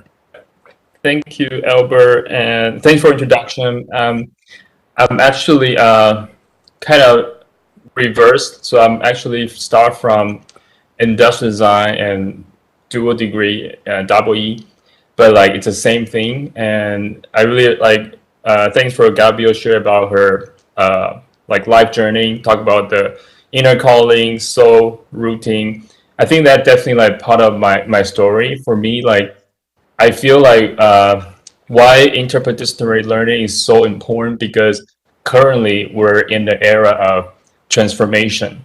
We're in the era of change, right? So everything now we facing as a human being, as our society, we're facing not just like one single issue. We're facing complicated, large, complex system. So what we challenge now, what we're going to solve is not just a single problem. Actually, it's like a complicated, systematic problems. And then as a designer, as engineer, we definitely think about, before we're going to solve the problem, we need to think about how we're going to learn, or at least nurture ourselves, prepare for this type of like complicated, systematic challenges. And I think for me, the reason why I decided to took dual degree, it's like, actually it's one class from our department, industrial design, is like, we're going to design a mouse. And then at that moment, I feel like, oh, as a designer, I always think about, oh, design the shape, the form is more from like outside to inside. I call it outside in, right? But somehow I realized actually the mechanism, the control system is from inside out. So how can I design both so I have better control in terms of the form, the shape, the overall user experiences, ergonomic. So that's why after the first year of undergrad, I decided to like, oh, maybe I should take dual degree, understand it more from the inside to outside, as also at the same time help me to design better from outside to inside. And then it took me 7 years. It's a very painful process. I have to say, like cross-disciplinary or like learning to how to break boundary is not an easy thing, because it's you have to always escape your comfort zone, right? So like I said, like when we tackle the systematic challenges in current world, we have to learn how to communicate, how to do the teamwork, right? And then I feel like those are the soft skills that train me to become better designer, to help me to become better leaders, not just designers, it should be like design leaders. And then that's kind of I think the only way, at least for me, the only way to become design leader, not just designer, is you have to challenge yourself. You have to escape your comfort zone. You have to find your inner calling, because that's where motivation comes from. Versus like people forced to learn, you have to learn. No, you're not learning, you're experiencing things, right? You're not like, because learning is like, oh, you're waiting. No, you have to experience. You have to put yourself in the context of the challenges, and you learn. I never heard like people say, I want to be like a design director or director in the company. No, we have to put you in that position, then you learn. So I feel like one of the key element for to be successful in the to break down the boundary is like you have to experience. You have to escape the comfort zone. And then another thing I want to talk about is like when Gabriel talked about the inner calling, the soul, the trust yourself, find your root. I think confidence is quite important, right? I mean, especially like people from Asia, like for me, like, okay, it's my first time go study abroad. Even though I work in international design forum before, but still like living in the States, learn the Western culture, the way they interact, the way they behave, the way they communicate is very different from versus like the Eastern culture, right? It's more like we're like polite, very like shy, a little bit shy, and try to respect people versus like always active, always learn how to be send your message, like express yourself. So these are the things like how to express yourself is really depends on how confident you are. And I feel I call like creative confidence. I think that's important because that's kind of empower you to learn, to understand how can you become more how can you truly be yourself, not just mimicking others' path. The reason I say that, like in MIT, like everyone craft their own path, not just like follow others, right? So I feel like I know I got the message, like I know we're very short amount of time. So the only 2 points I want to mention, the highlights, the one is like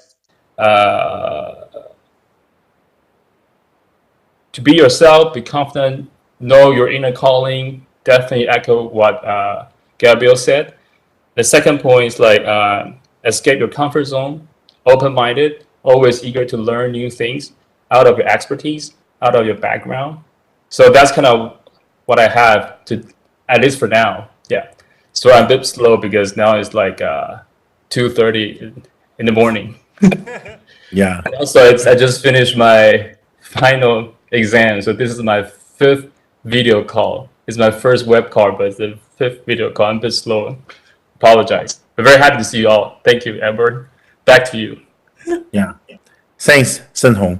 Yeah, people are saying that the miracles always happen when you try to encourage yourself to step out your comfort zone. And that's the energy for inside out or outside in. So, Menghan, I once see your interview saying that you truly believe the people are doing things well is whenever you're doing something that you really believe that's meaningful. So, can you share your experience? What was the history, or what was the things like?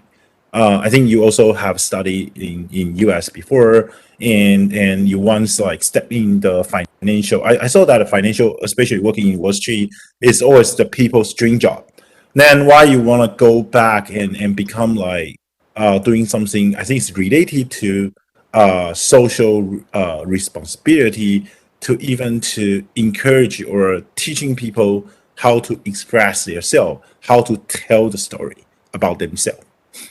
Then that's the time that you can tell the story of yourself. Okay. Thanks, Menghan. Thank you, Albert. And I really enjoy the sharing of Gabriel and Sen Hong, and I'm very happy to be here.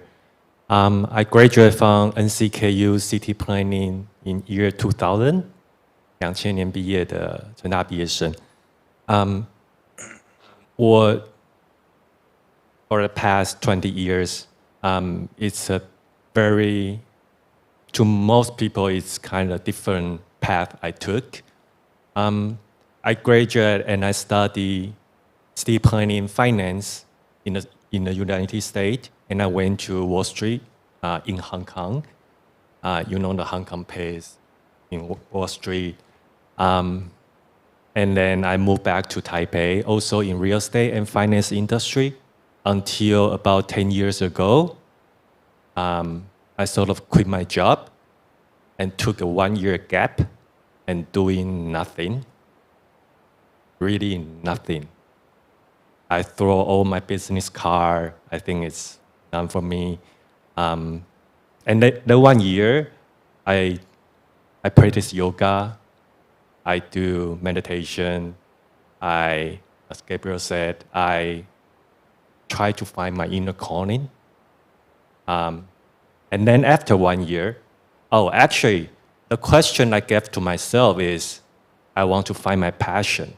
Because everyone said, if you find your passion, then you can move through all the struggle, you can do everything. So I want to find a passion for my life. But after 1 year, I didn't find the answer. But the question dissolved. The question is gone. And the other question arises. The other question is, what can I do as a human being? What can I do for people? And it's a process. I cannot tell you why I wake up someday, it become this question, not that question. But it's a process of that 1 year journey. And that's the time I submit my resume to TEDx Taipei, which is unknown pretty much for 95% of people in Taiwan. It's an organization. Anybody know TED,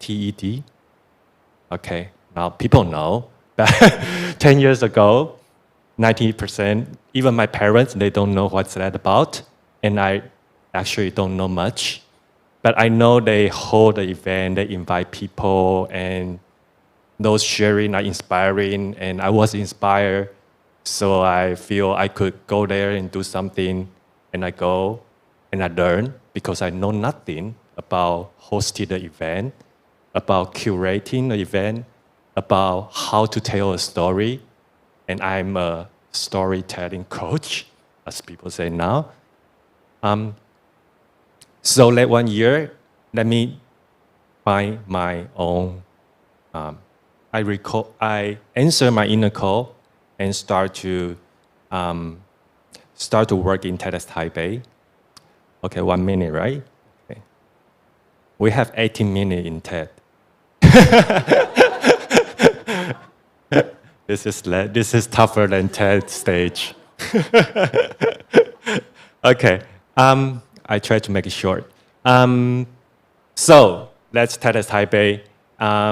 And also 2 years ago, it was an accident, but I'm a father of a 5-year-old kid, also a 9-month-old kid.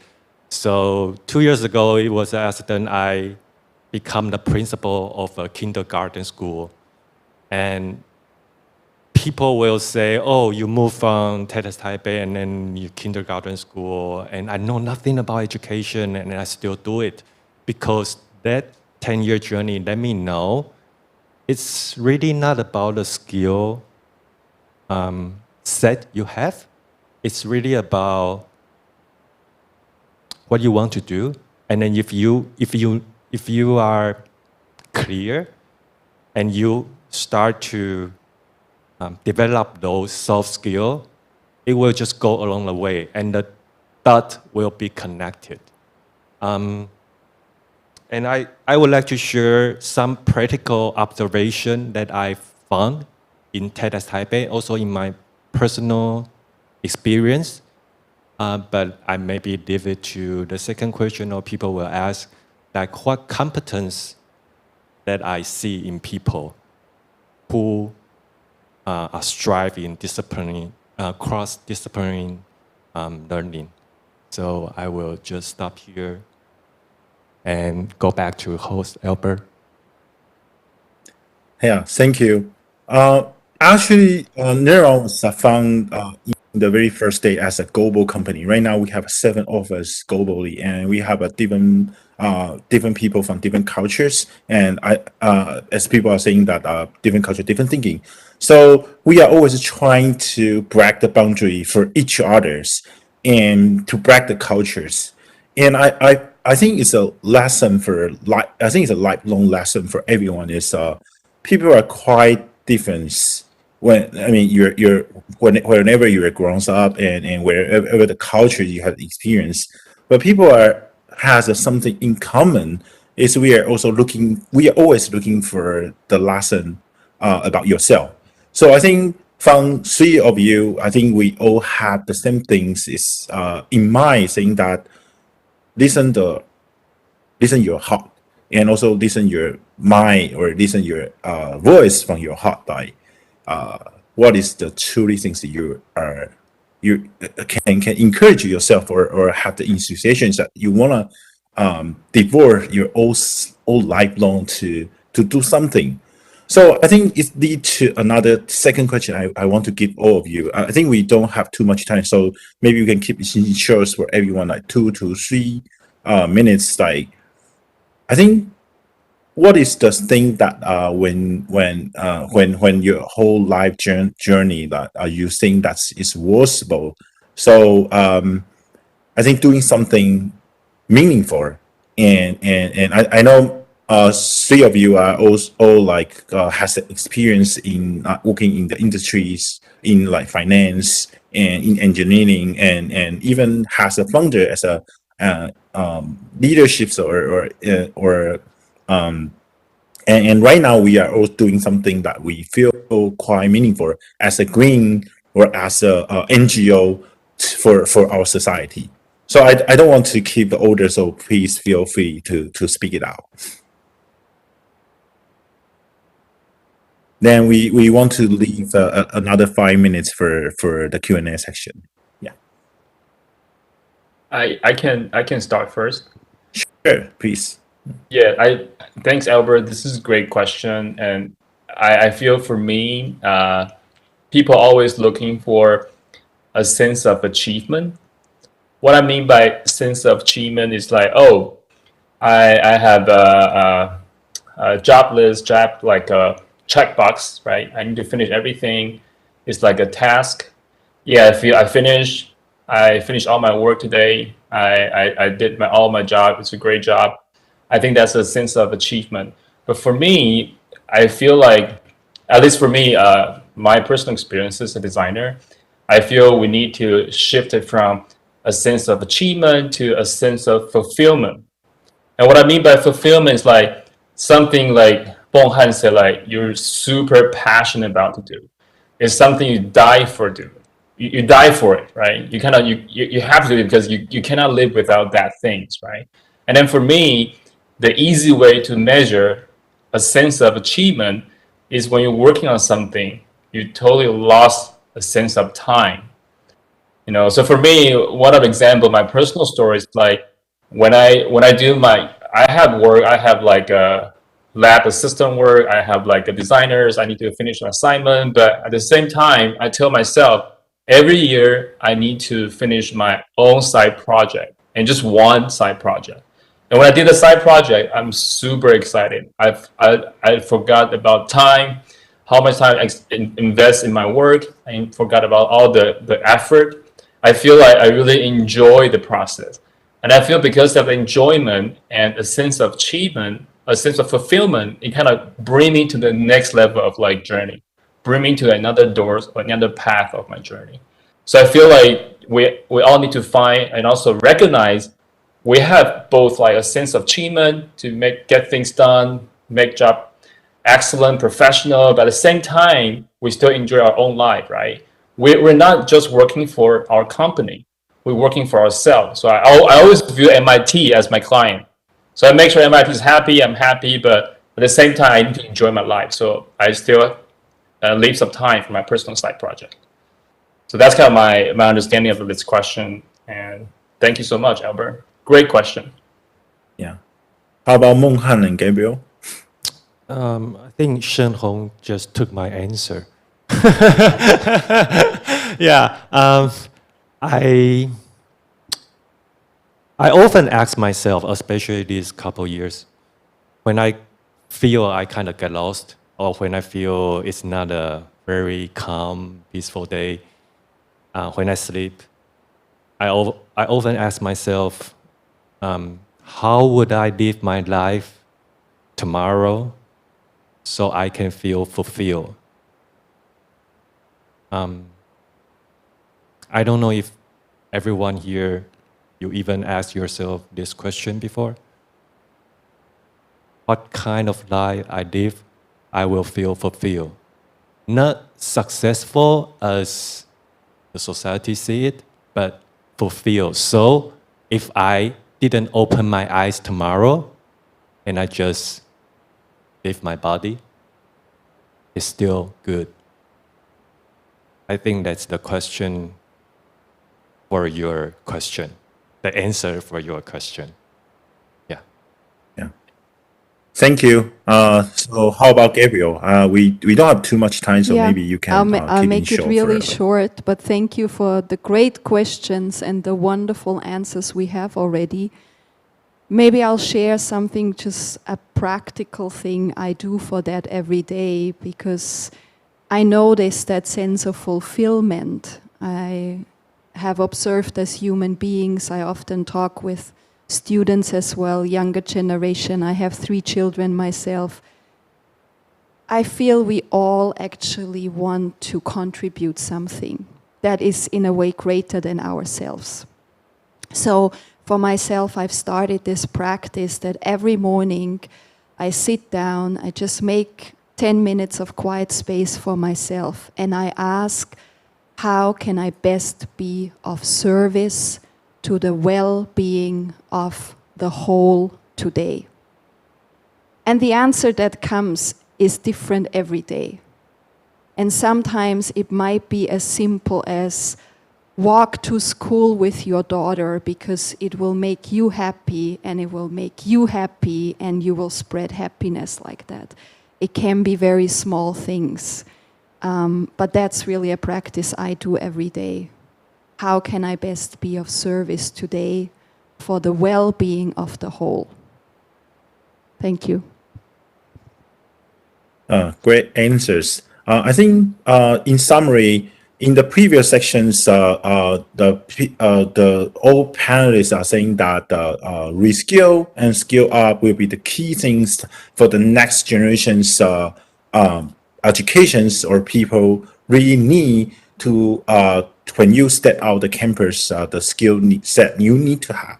And in these sections, I think we have two conclusions. First is it's beyond the reskill and skill up. We still need to break the boundary to have the different skills for myriads of the areas. And the second thing is about the fulfillment.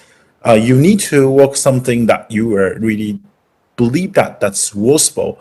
I think that's the fundamental reason for Google that they have the 20% like working side project for every employee. I think some side projects even become a great project, like Gmails, and also Enjoy are fundamental, originally come from the side projects of different group. And also you need to do something that you really feel is worthwhile for the society. That's the reason that many companies are doing started doing something about the green, about the NGO, and about the social responsibility. So great answers, guys. And I will leave the time to the Q&A sections. So please feel free to speak out whatever the question you guys have. I think I saw the people are typing on the dialogue saying that what are the practical difference in implementing interdisciplinary learning by breaking the existing structures? Sorry, what's the question? Can you guys see the What are the dialogue? practical difficulties in implementing interdisciplinary learning by breaking the existing structure? Is that the question you're referring to? Yes. Gabriel, do you want to give a try? What I feel I want to share here in answer to this question is, practical experience. I think we can, in terms of practical implementation for interdisciplinary learning, we can learn already a lot from educational organizations and even countries who have already implemented interdisciplinary learning to some extent. So maybe let me give some examples for that, because that might be interesting for everyone participating today. There is actually a interdisciplinary learning community, we call it, in Taiwan already. It's focused mainly on elementary grade students, and it's called Kden Academy Taipei.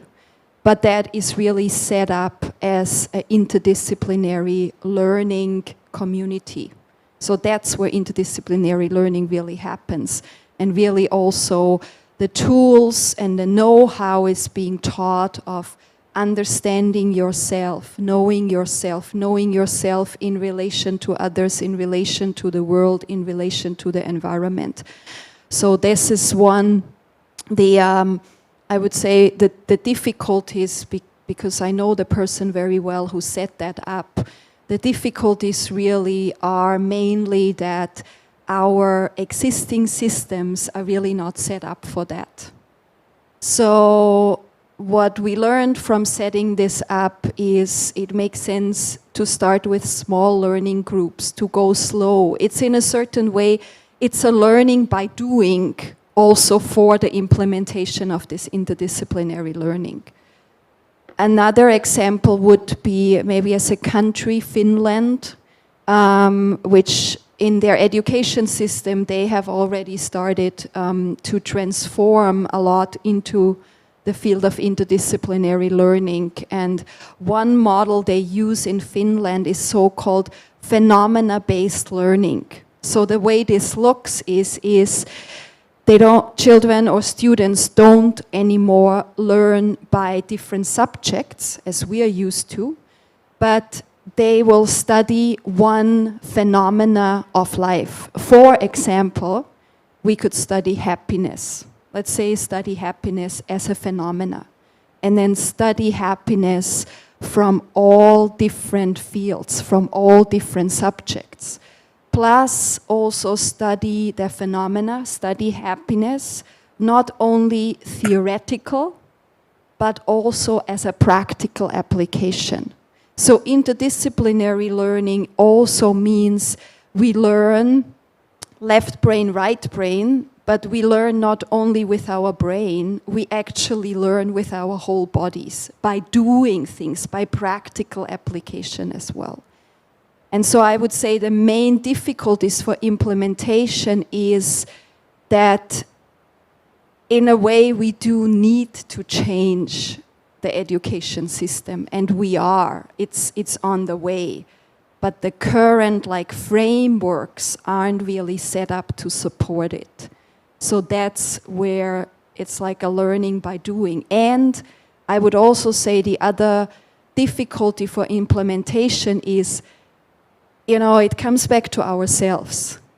We, all of us, in a way, in charge of this, we haven't learned like that ourselves. So in a way, we need to change ourselves too, and that's always difficult. Good. I think study happiness is quite important. That's the reason that Montessori study system is so popular in the United States, and that's also the thing that really create two companies like Amazon and Tesla's founders are coming from the Montessori study systems. So I think in view of the time issues, I think we just take the final question. I think from Chen Ping saying that how was the Asia talents be able to compete with the talents produced in the developed Western countries? So I think Menghan and Shenghong, do you guys want to give a try? Yeah, we probably need to end the panel discussion after you answer those questions or answer this question. Maybe I can share a bit of how Asian talent could compete with the talent.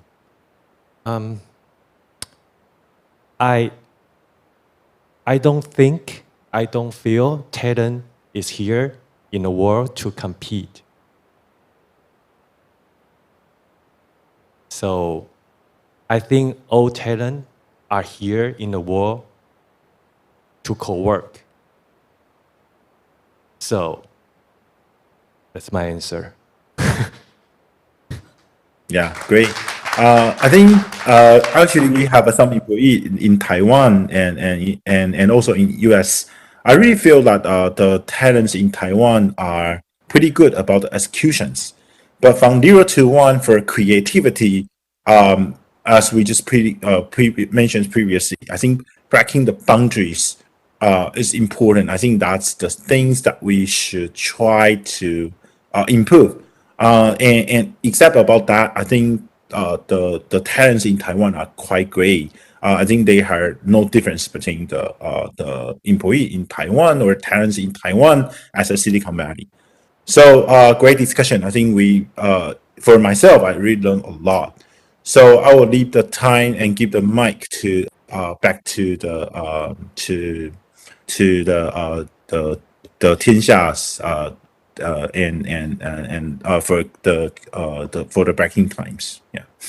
Yeah, so ladies and gentlemen, put your hands together for the moderator, Albert, and also 3 panelists. Thank you so much, Gabriel, Shenghong, and Menghan. And Albert and Shenghong, it's very late. Go to bed. We'll see you very soon, okay? Everybody say good night to Albert and Shenghong. Yeah, thank you so much. 谢谢。And Thank you you, to Mohan, guys. and thank you to Gabriel. You may return to your seats. That's it for the second session this afternoon. Thank you once again. Thank you very much. 谢谢. Okay, ladies and gentlemen, very soon we have come to the last session today. We are going to focus on strategic breakthrough female leadership. 很快的，我们已经来到了今天论坛的最后一个场次哦。我们要聚焦的主题呢是策略突围。女性领导力。那首先呢，为各位介绍我们这个场次的主持人以及3位语坛贵宾。Let me introduce to you your moderator and 3 panel speakers in this session. 我们场次的引言人呢是为台湾而教教育基金会的刘安婷创办人暨董事长，是请董事长呢先起身接受我们的掌声一下。Our moderator is 安婷刘。Founder and Board Chair of Teach for Taiwan, TFT. 那我们的 TFT 呢，长期关注的是教育不平等的问题哦。那从2013年创立至今呢，已经培育了超过300多名的人才，持续的发挥影响力。Since its founding in 2013, the TFT network keeps growing and continues to make a difference. 那接下来呢，我给介绍我们的3位语坛贵宾。首先呢是国立成功大学苏慧珍校长。掌声欢迎校长。Our panelists, the first one is Dr. Huizhen Jenny Su, President of National Chengkong University. 那从2015年呢接任成功大学的校长以来哦，就一直带领成大培育能够因应未来世界变化以及挑战的人才。Since becoming the very first female president of NCKU in 2015, Dr. Su has continued to show outstanding leadership in cultivating talent for the future world. 那我们第2位的语坛贵宾呢是凡轩系统科技的高新明董事长。Our second panelist is Margaret Gao, Chairperson of Marketech International. 在高科技产业呢工作了将近40年，我们董事长呢一直希望能够以数位新兴的科技来改善人类的生活。Having worked in the high-tech field for nearly 4 decades, what Margaret Gao really wants to do is to improve humans' life through emergent digital technology. 那我们最后一位呢，这个语坛贵宾现在已经在线上了，是德国达姆施塔特工业大学的校长。Online with us is our third panelist, Ms. Tanja Brewer, President of Technische Universität Darmstadt. 欢迎。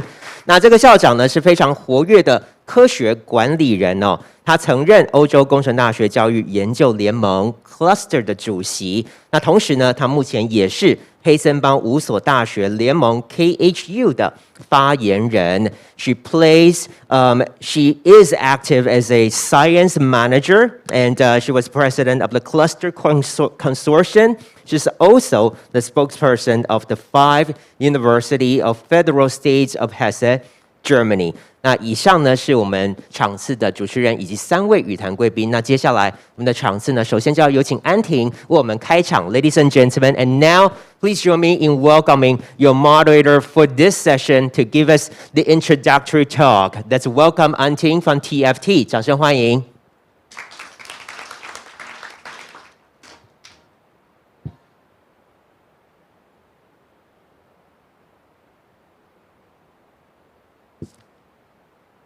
President Su, esteemed guests, ladies and gentlemen, it is my true honor and privilege to be a moderator to help us introduce and open the final, but certainly not the least session of today. I think in the morning we have all heard from President Su that there is a declaration to engage with signatures right behind us. Engage meaning to enhance, guide, advance, gather and elevate talents of the next generation. I particularly like the word engage, not only for the different meanings it implies for talent, but also because I think it is a perfect echo for our final session topic today. I'm a little bit of a nerd, a bookworm, and I was also a French student actually. The word engage, to my understanding, actually has an old French root, engager. So to introduce our topic today, I would like to use the 3 meanings of the word engage that's evolved through history that I think is particularly core to our final panelist today as well. Engagé, in pledge, gage meaning pledge, means the first meaning means to be in commitment, to be under pledge. And I think that's exactly what President Su, with the declaration, and with our panelists in their respective industries, have shown us. That as the first female president of the 85 years of NCKU and as trailblazers in the respective fields, it takes not only a romantic idea, but a true commitment under pledge, and especially as educators, not only to be complacent of the progress we have made, but also to look in the future for our future generation to see what else can we commit to. We are never satisfied with whatever results we have accomplished. And that's, I think, the first staple of what it means to be a true leader, to be committed, to be under pledge. That pledge is a long-standing, sustainable commitment, promise that does not end with any just periodical progress we have seen. So that's the first meaning. The second meaning of engagé, engaging, is to enter into combat, to fight. And I think when we talk about female, gender, or any sorts of equality, inclusion is in a way a buzzword of this age. It is very nice to mention inclusion, but sometimes we mention inclusion only as a nice idea, as a belief, or maybe as a concept. But I think what President Su and our panelists have shown us is that inclusion is not just a noble idea. Inclusion is a combat, is action. It takes real efforts of individual, not just heroes, but also sheroes. Sorry, I like this pun. Not just heroes, but sheroes, to be able to take action and make inclusion of all kinds, equality of all kinds, actually realized in our society. So I think that's the second idea what it means to be a leader, to take action, to be in combat. And combat doesn't necessarily mean that is antagonistic, that is hostile. I like what Kofi Annan has said before. He said that gender equality is more than a goal in itself. It is a precondition for meeting the challenge of reducing poverty, of promoting sustainable development, and building good governance. Combat means concrete actions taken day after day for a shared goal. So I think that's the second piece I want to mention, what it means to be engaging, to be engaged. And the final meaning of engaging, I think, is more common to our daily use.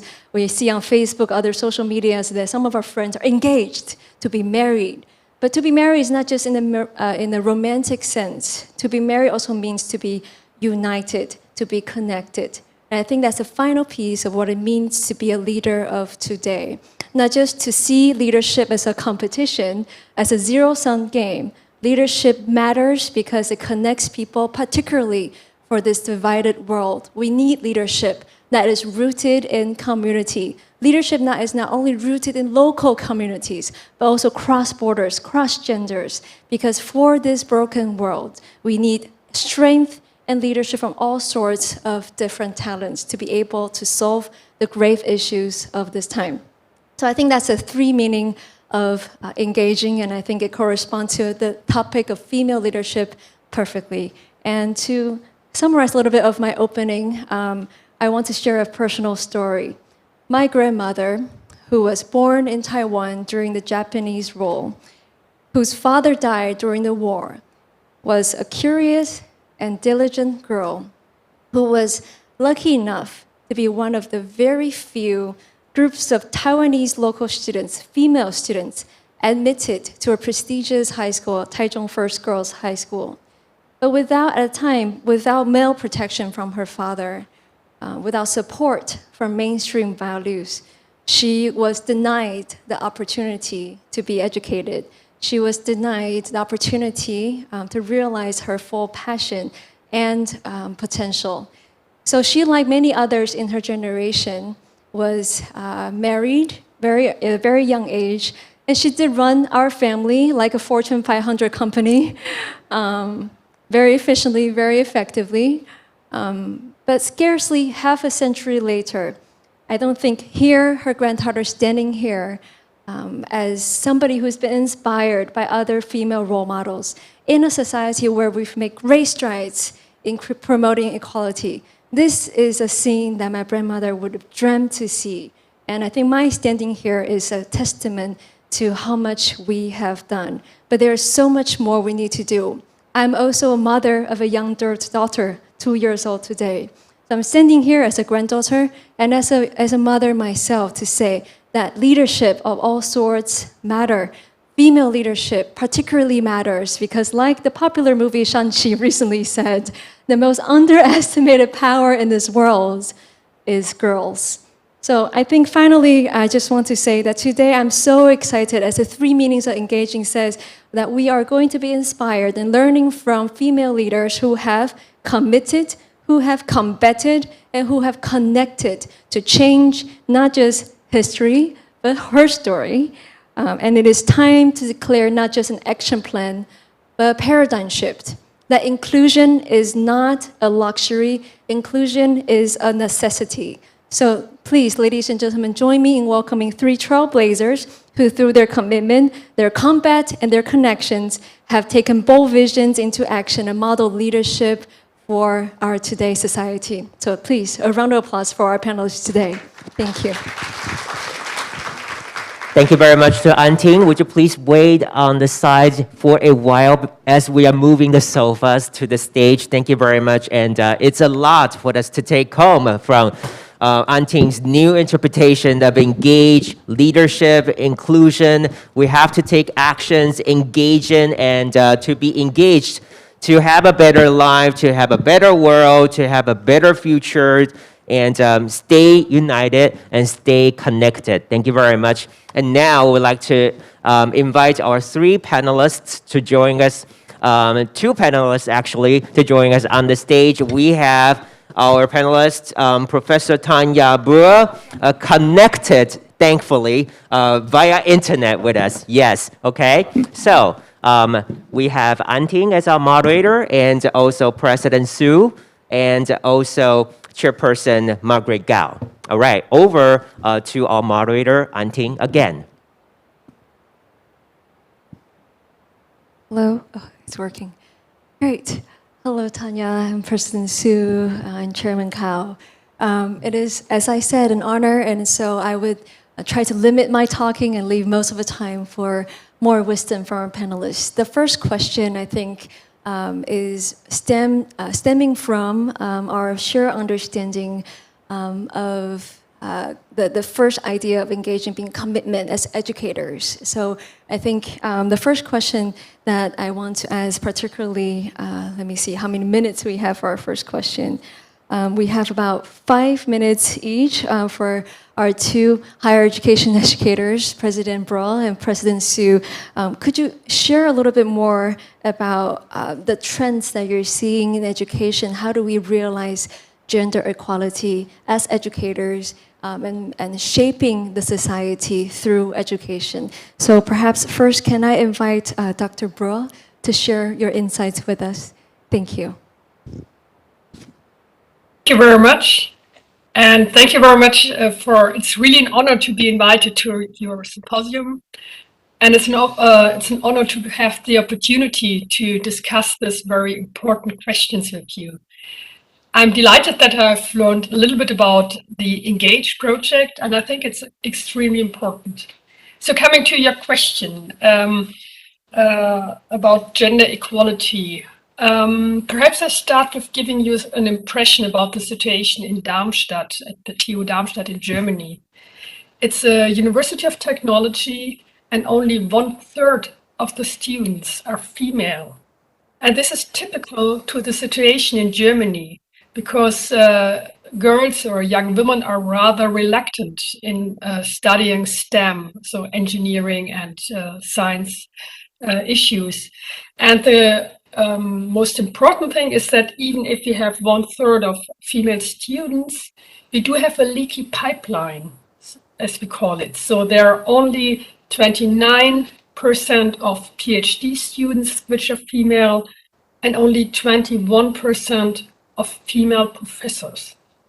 And at that point, I'm happy that, as my colleague, I'm the very first female president of my university, which was founded in 1877. And I'm really working hard in order to have more gender equality in terms of professors, having more female professors. However, it takes years and years until we come to the point that 50% of the professors are female.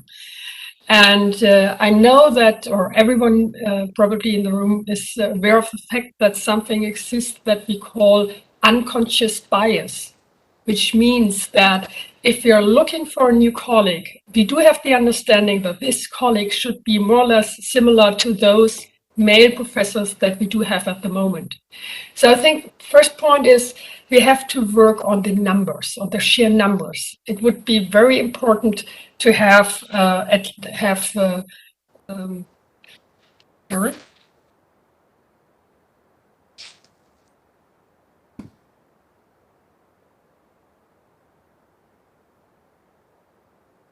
So I think now it's working again. I'm sorry. There was some kind of technical problems.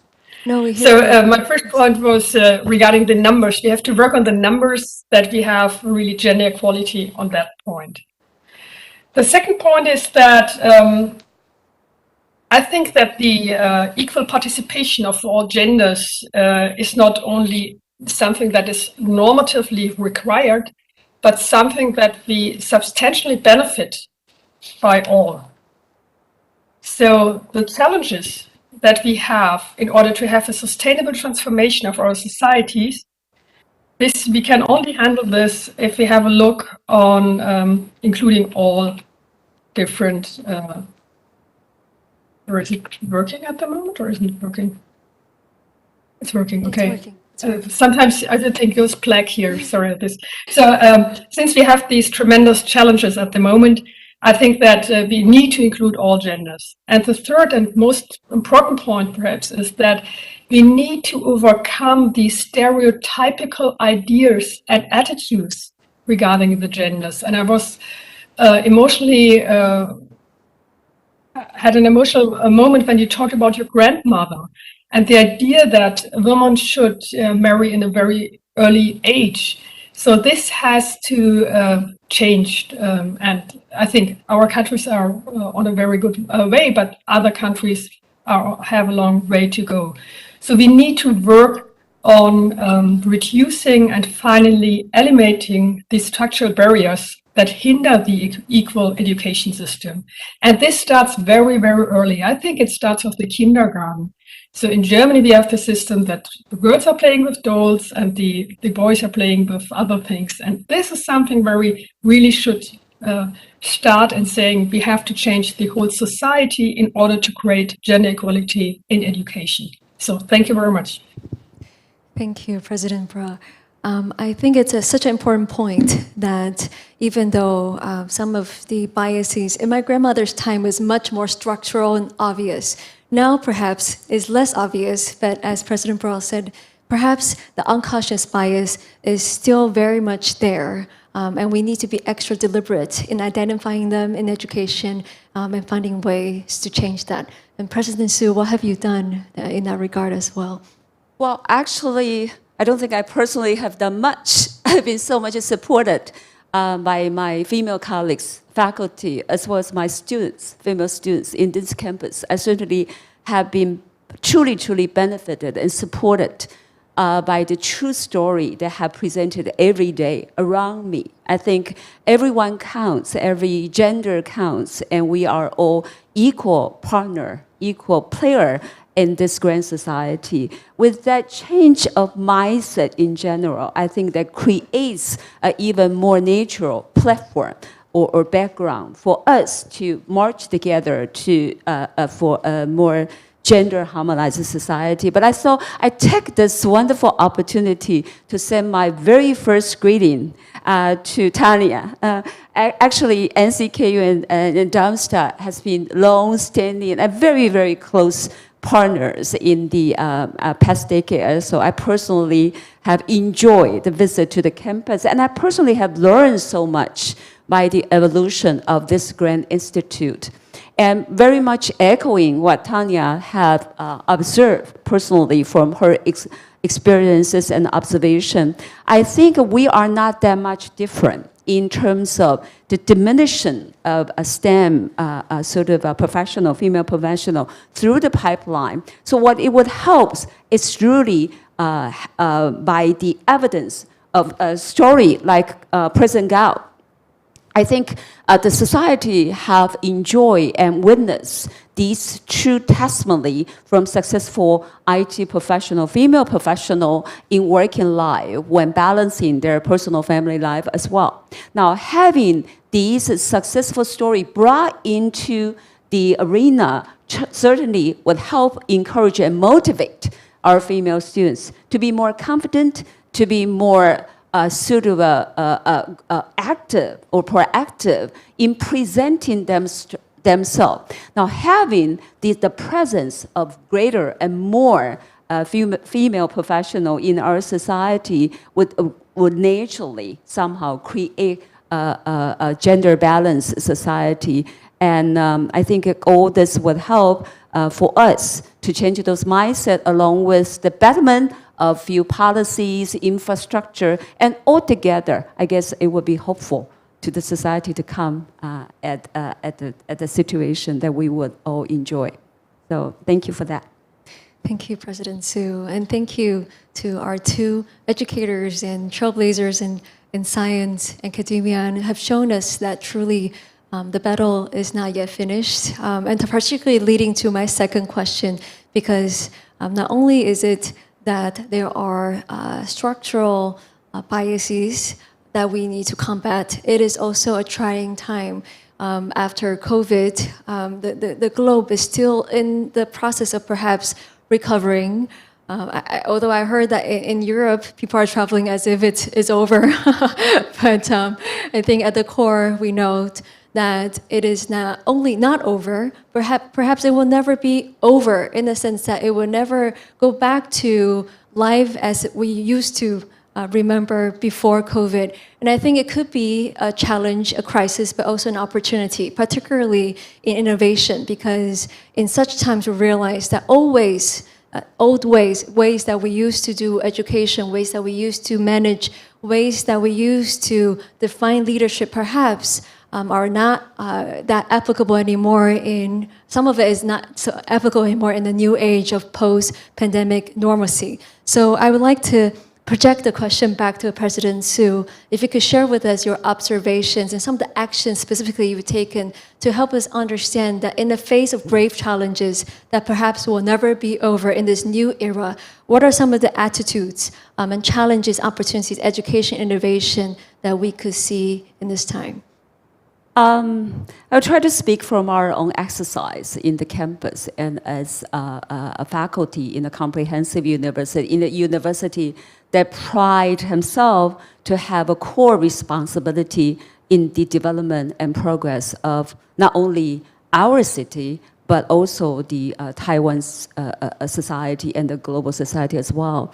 I think what we're trying to learn and grow with our students and faculty through these challenges is that we are revisiting the definition of what's norm and what's new norm.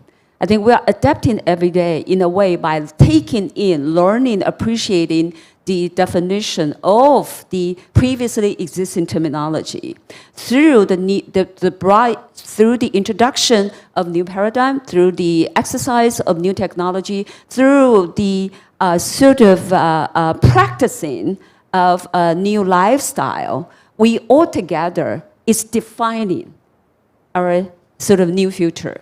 So in a way, I guess what we have tried very much and very hard through the past year until now, almost 2 years now, is that we make sure that faculty and students are mindful, are sensitive, and are even alert to the internationally rising and challenging concerns.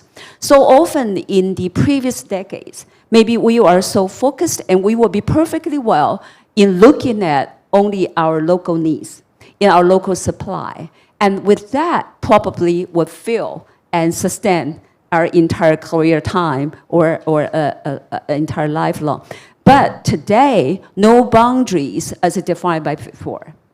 No particular sectors would be protected or guarantee for what it was projected from the previous decades. So by be more appreciative of how the globe will turn, how the future society will be laid ahead, I guess we are preparing and we are alarming our students that they need to be sensitive to the global needs, so much more than before. And through that, there will be a better talent to be able to co-work together and co-develop together so that we will benefit from the joint sort of fruits of co-working. So that's our taking, at least what we have exercised in the past couple of years also. Thank you. I remember the last time I had a conversation with President Su about education, we were talking about how when the technology is evolving so quickly, sometimes we worry. I teach, our organization teach mostly elementary age students. But similar as observations in universities, we worry that our next generation is not as aware of the need to be connected as it is in this grave challenge of global community right now. So President Bra, I wonder if you would share with us also your observations in your role and some of the wisdom you might be able to impart us with. Thank you very much. First of all, I have to say that the situation, the COVID crisis is we are in a very severe situation in Germany at the moment because the numbers are rising again. And so for us, it's the fourth semester that we are teaching more or less online. So actually we wanted to be more, to have a normal semester, but due to the crisis, we have some of the German universities have go back to digital learning. And so what I'd like to, I totally follow the arguments by my dear colleague, President Su, saying that the learning has shifted in a tremendous way. First is about what is the topic we are talking about. And I think that there's a connection to what you discussed in the second panel concerning interdisciplinary learning. So if we focus more on themes, on topics that we discuss from an interdisciplinary standpoint, I think this is very important in order to tackle the future problems. And the second point I'd like to make is that we know that the students had really difficulties in the last 3 semesters, which were digital semesters, so long distance learning for the students. They were sitting at home, at their parents' home, learning there, trying to follow the lectures going on in the universities.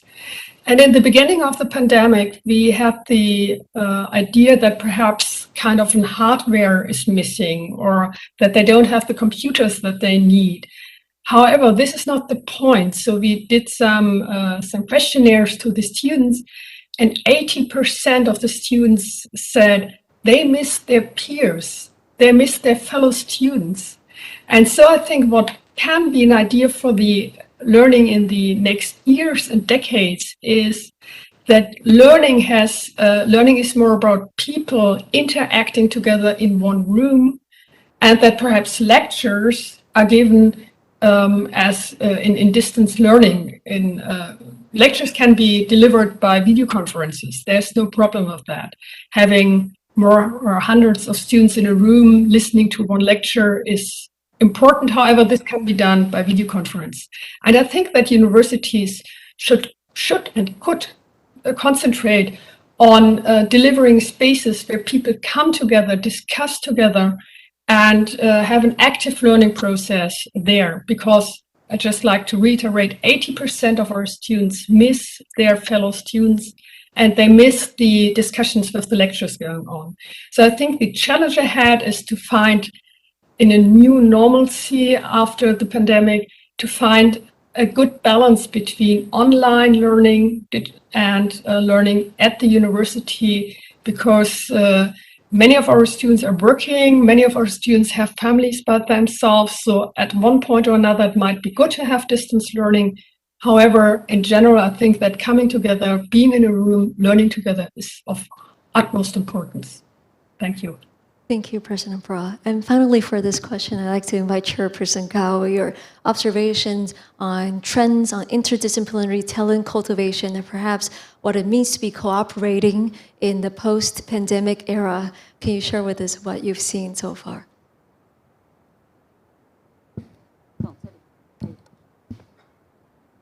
Thank you. I think I should answer this question in Chinese because I want all the audience in here, female and the others, female can learn, can listen and can know. And I think 在 COVID-19 之后，我想面对的是我们未来的这些高科技，或者是说在高阶的这些教育上，我想让各位了解，我想大家都感受到，苏教授或者 everybody 都知道，台湾现在其实是面对一个非常一个转型的时间，就是数位化、智慧化已经进入我们的生活，进入我们的每一个产业，而且在我们的教育上，未来我们应该要面对的是说，让我们所有的高阶的这些人才们。不只是学一样，而且必须要能够多元化，而且必须具备对于目前的数位，不管是 AI 或者是5G， 以及所有的高科技我们用到的 Big Data， 还有 AR、VR， 我们现在公司都在进入研发，我们也在装备我们自己。那当然，在未来的高阶的教育里头，绝对要让我们的学子们不只是主要的一个，不管你学什么样的科目，都要具备这样子的一个条件。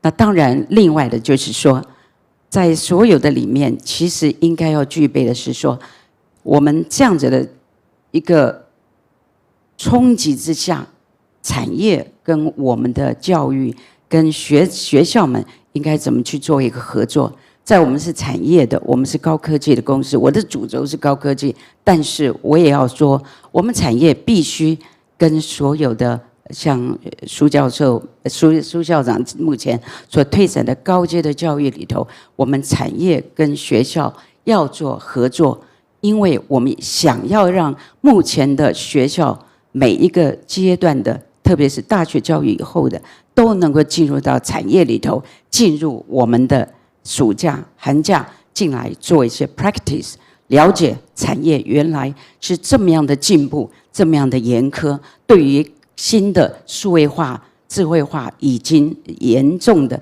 进入一个装备，进入一个应用，扩大应用，这些东西都是我们必须产业要去做的。那另外就是我们产业跟所有的这些高阶的一些教育机构，应该用奖学金。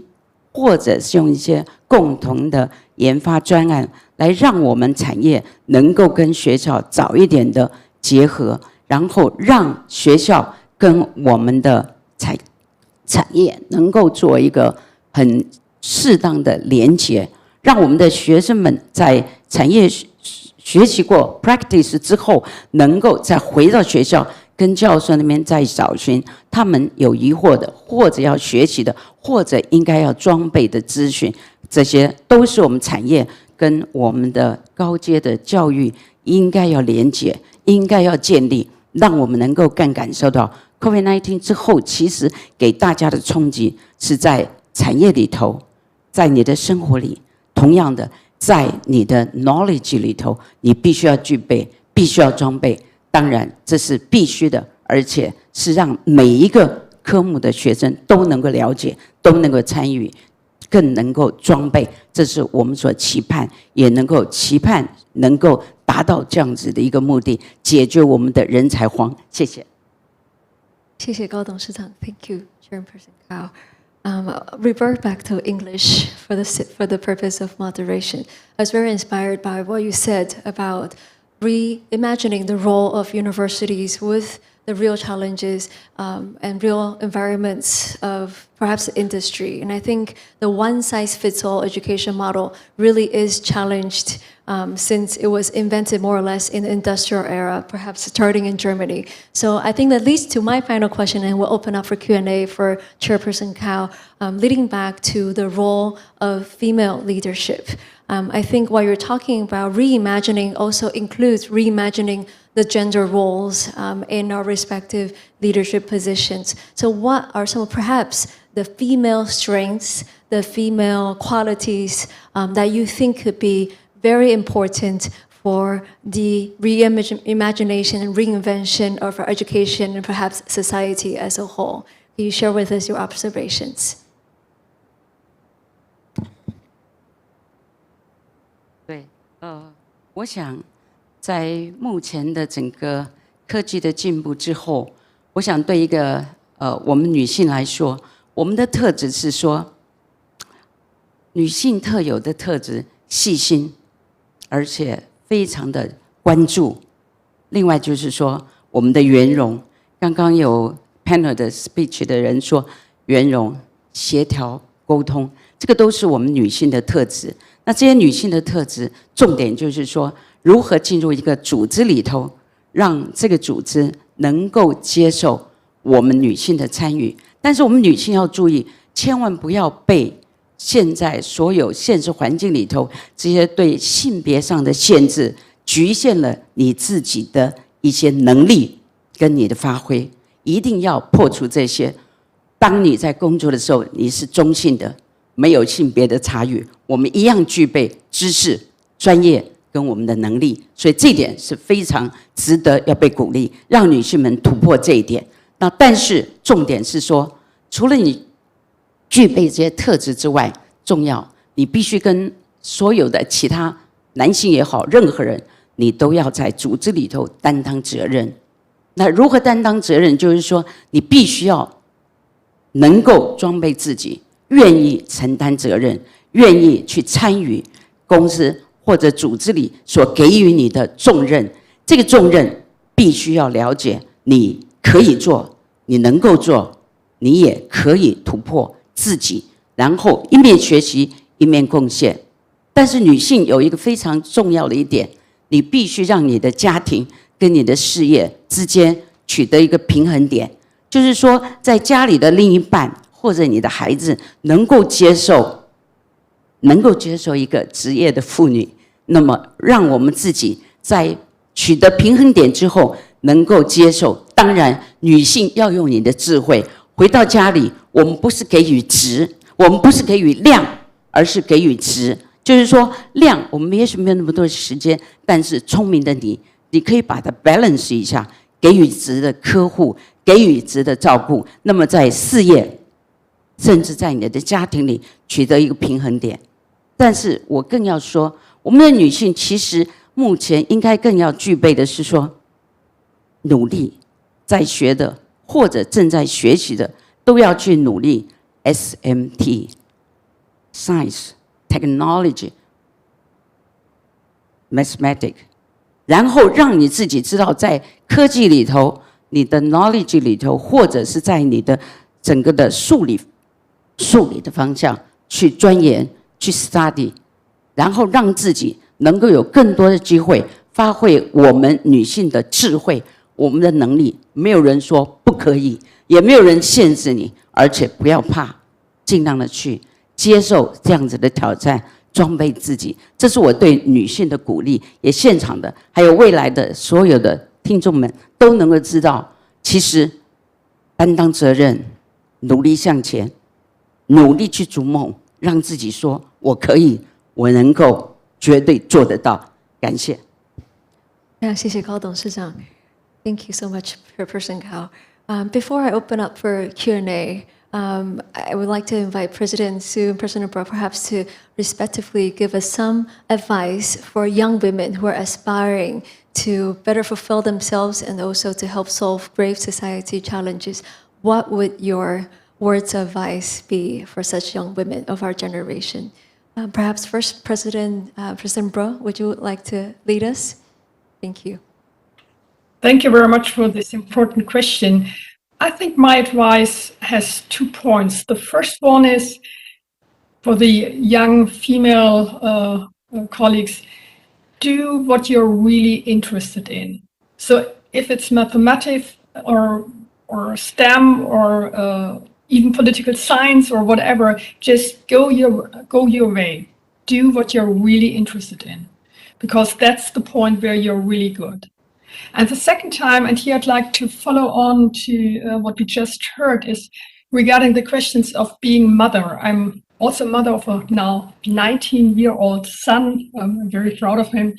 Is that we should compare ourselves with other countries, like in Europe, the Scandinavian countries, or France, or the Netherlands. There it is absolutely normal that mothers are working. So I think in terms of quality time, that's important, that you spend some time with family, with friends. However, this is true for men and women alike. So I think it's important to have really an equal society where everyone can do what he or she wants to do and to follow the interests in order to build a better world in the end. That's my advice. Thank you. Thank you, Tanya. Thank you, President Pra. And President Su?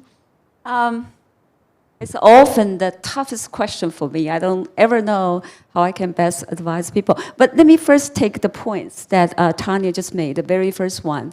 I would really encourage the young ladies stick to what it really moves you.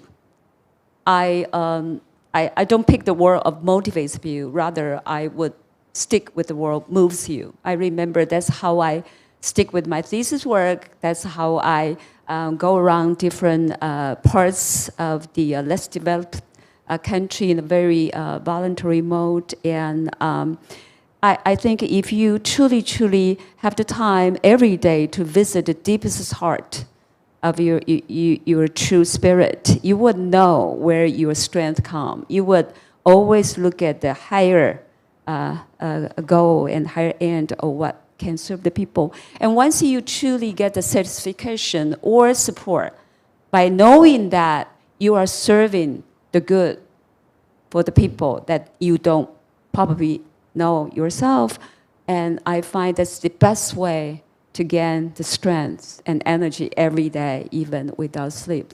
So if I could have only one piece of advice that has been helping me, I would say look for that one thing truly moves you without other consideration. I think that would take you a long way, and you will always find the best of you. And finding the best of yourself is something critical as well, because that would give you all the necessary support to confront and to combat all the challenges coming at the time that least expected. So that's all I want to say. Thank you, President Su. And I think we're all looking forward actually to open floor to more questions and dialogue with our audience today, here in person and online. And I've received 2 questions online, so I would, in order, ask these questions to our panelists. The first question is for Chairperson Cao, and I'll say it in Chinese. 请问的是说，在企业的这个环境里面，性别不平等的状况，即使在现在或多或少还是可能会碰到。那想请问董事长，您自己的历程里面是如何克服这样的一个挑战，还有限制条件的？ I could repeat the question in English. In the corporate world, especially, gender biases and stereotypes are still very much present and presents hurdles for a lot of female professionals. How, in your experience, have you overcome such limitations and hurdles in your career?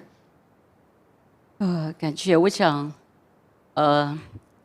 对女性进入一个职场，然后进入到更高阶，我自己创业，当然在这中间我也碰到一些困难。不过我很了解，我是在一个高科技EQ的环境里头，所以不会那么的明显对女性，而只是在乎你的能力。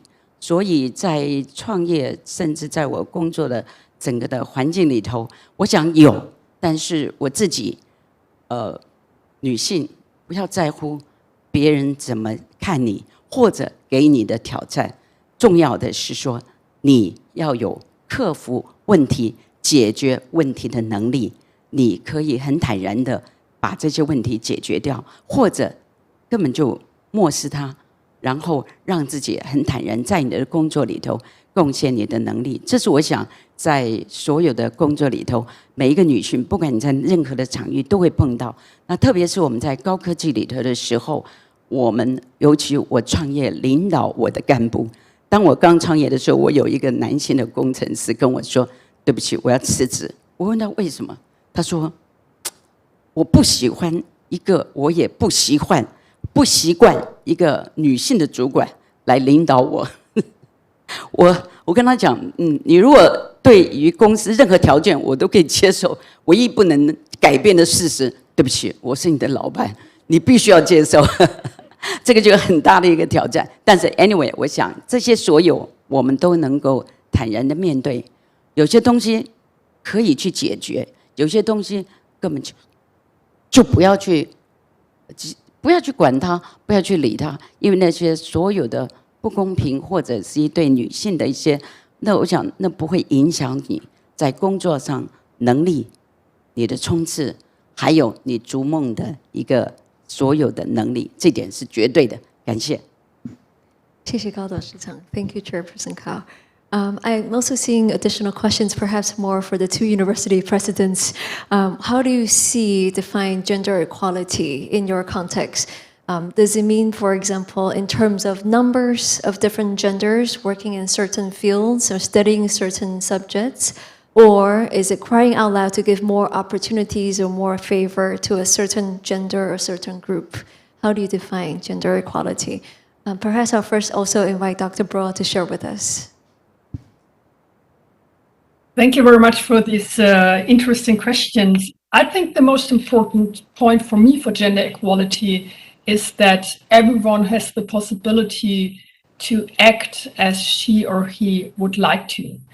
And I'm deeply convinced that women and men have, in the end, similar interests, which is to make the world a better place. So choosing the subject of your studies, choosing the job that you do, should not be restricted to some old-fashioned role models, but should be open to the question what you want to achieve. So in the end, numbers just give us an insight into the representation of different genders. But the numbers help us to see where we have to do even more work. So it's about both crying out loud and focusing on numbers in order to establish these different strategies. Thank you, Dr. Bro. President Su? Yeah, let me very quickly echo the practice, as Tanya has mentioned as well in her situation. It's been such an understanding in our operation or our management as well. As far as I am concerned, it's not so much the gender equality itself to be discussed. I think most of the academic, professionally structured or academically presented institution should have a way of accepting, embracing all sort of choices of gender, physiologically preferred choices of gender. So it's a matter of how we are laying out an equal opportunity for every individual to perform, to excel, or to achieve their own sort of objectives. And for that, we probably have to allocate or designate specific concern or to improve a specific infrastructure so that each and every individual is facilitated to excel or develop their sort of objectives. And that will be our goal in positioning our statement or preparing our institution to support such a mindset or development of gender opportunity in our case. And I think it's been working now okay. It's been working out well. And we are adapting, accepting, and embracing that every day as we go along. Thank you. We have a little bit of time left, so I'll translate the question into Chinese to invite insights from Chairperson Cao as well. 这个问题是说，我们如何在我们不同的脉络跟情境里面去定义这样的一个性别平等？是说在某些位置，两性的这个数字人数要接近一样吗？还是说我们要更加努力去争取对于某一个族群格外多的机会或格外多的一个 favor 福利这样子？是。我觉得应该是平等吧，不要刻意的去安排，但是对一些特别已经加入的或已经在一起工作的 female， 我觉得应该给予某种程度的体谅，因为女性有的时候多多少少会有一些身体上的不舒服，或者有家里的环境的要求，特别是小孩子生病了，我的秘书经常说他小孩子生病了，我就得接受。但是我不是刻意，但是我是觉得应该是 equal 的，应该是平等的，也应该是在工作职业场所，我经常强调，没有差别的待遇，特别是在我们公司，特别是我接触的环境里，我都觉得应该是公平平等的，没有特别给予什么差别的或者特别的优惠，但是我们要体谅，要用人本的主义去想，人本的观点去体贴，然后我体贴我的男性的员工，我也体贴我女性的 female 的一些同仁。我的工程师里面有很多是女性的，但是当然行政秘书里头、人事里头，甚至财务里头，女性也很多，这点是无可避免的。所以我鼓励说，女性的一些学子们应该多多去找一个 SMT 的方向去发展，让自己能够有多一点的机会，找一些理工科技去发挥我们女性应有的一些特质跟我们的智慧。感谢。非常谢谢高董事长。We have just a few minutes left, so if possible, I'd just like to invite each of our panelists. We have one final question, but also I think it's more general as a closing remark, perhaps, to our topic today. How does a female leader sustain ourselves in our leadership roles?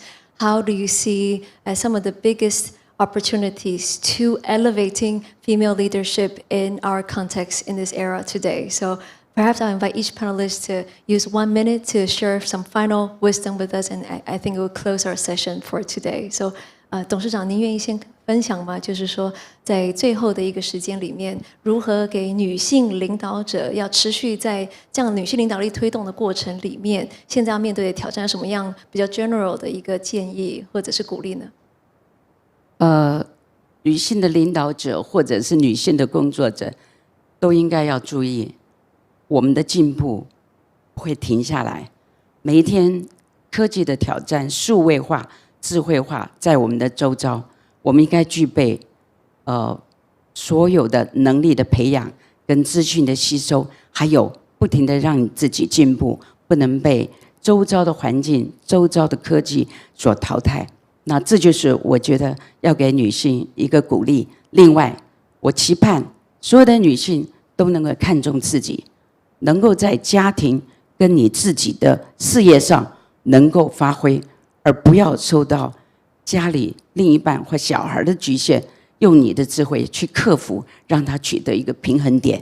不能做100分的妈妈，不能做100分的太太。你跟他说我做60分就够了，但是在事业上，在我的工作里头，我要达到我应该表现的100分。这就是我们在取得平衡的时候，让你的另一半包容，让你的孩子从小就训练，让你自己说我有能力，我可以做，然后在工作上你要做到100分，你敢担当责任，努力向前，真的鼓励自己，鼓励女性像我一样，从来不退缩，也一直往前走。那这就是我领导我们的公司，不只是现在我在高科技，同样我领导我的公司，目前我们有 AI 的应用，有 AR 的研发，我们有 Big Data 的一个开发，同时我们在所有的5G 上，各位未来也会看到我们在5G 专网上响应，我们有更多的投入，更多好的成果要展现。我说我们公司5箭齐发，这是应对未来在整个的环境里头，所有都会产生，都会有挑战，但是提前准备，为自己、为公司、为我们所有的女性能够争取，能够发光。感谢。谢谢董事长，谢谢 Chairperson Cao. President Su, would you? Yes, we invite our international speaker to close for us. I guess is that don't ever settle for the second best.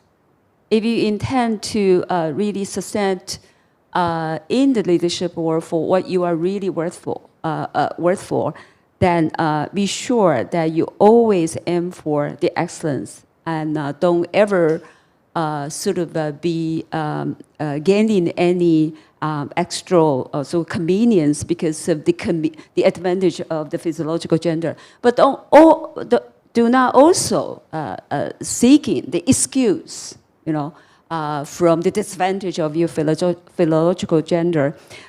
If we continue to focus on being the excellent and prove you are the best person for that job, you are the best one to lead the task, then that's the only way to sustain the leadership. How I would view that. Thank you for that wisdom. And since it is an international symposium, I think it's fitting that we invite our international speaker today to share with us the final remarks for this session. Thank you. Thank you very much. And actually, I'd like to follow on to the two former speakers, to the two presidents. First, to President Gao, who said, "Don't be shy." And I think this is important for all the female coming to be leaders, as well as what President Su said. You are really good, so just go on. And I think what we need is, first, we need more female role models, so that the young academics see that it's worthwhile to go on and to try to be the best in the room. And the second aspect that might be also important is building networks with other female leaders in order to learn how to handle sometimes situations that are challenging. Like being the only female leader in the room is sometimes not that easy. So if you have networks with other female leaders, this might help in order to understand what kind of behavior is necessary in order to have a very successful leadership. Thank you very much. Thank you, President Fra. I will use just a quote from Malala, one of my favorite female role models, our Nobel Peace Laureate. She said that I raise my voice so I can shout, but not so that I can shout, but that those without a voice can be heard. We cannot succeed when half of us are held back.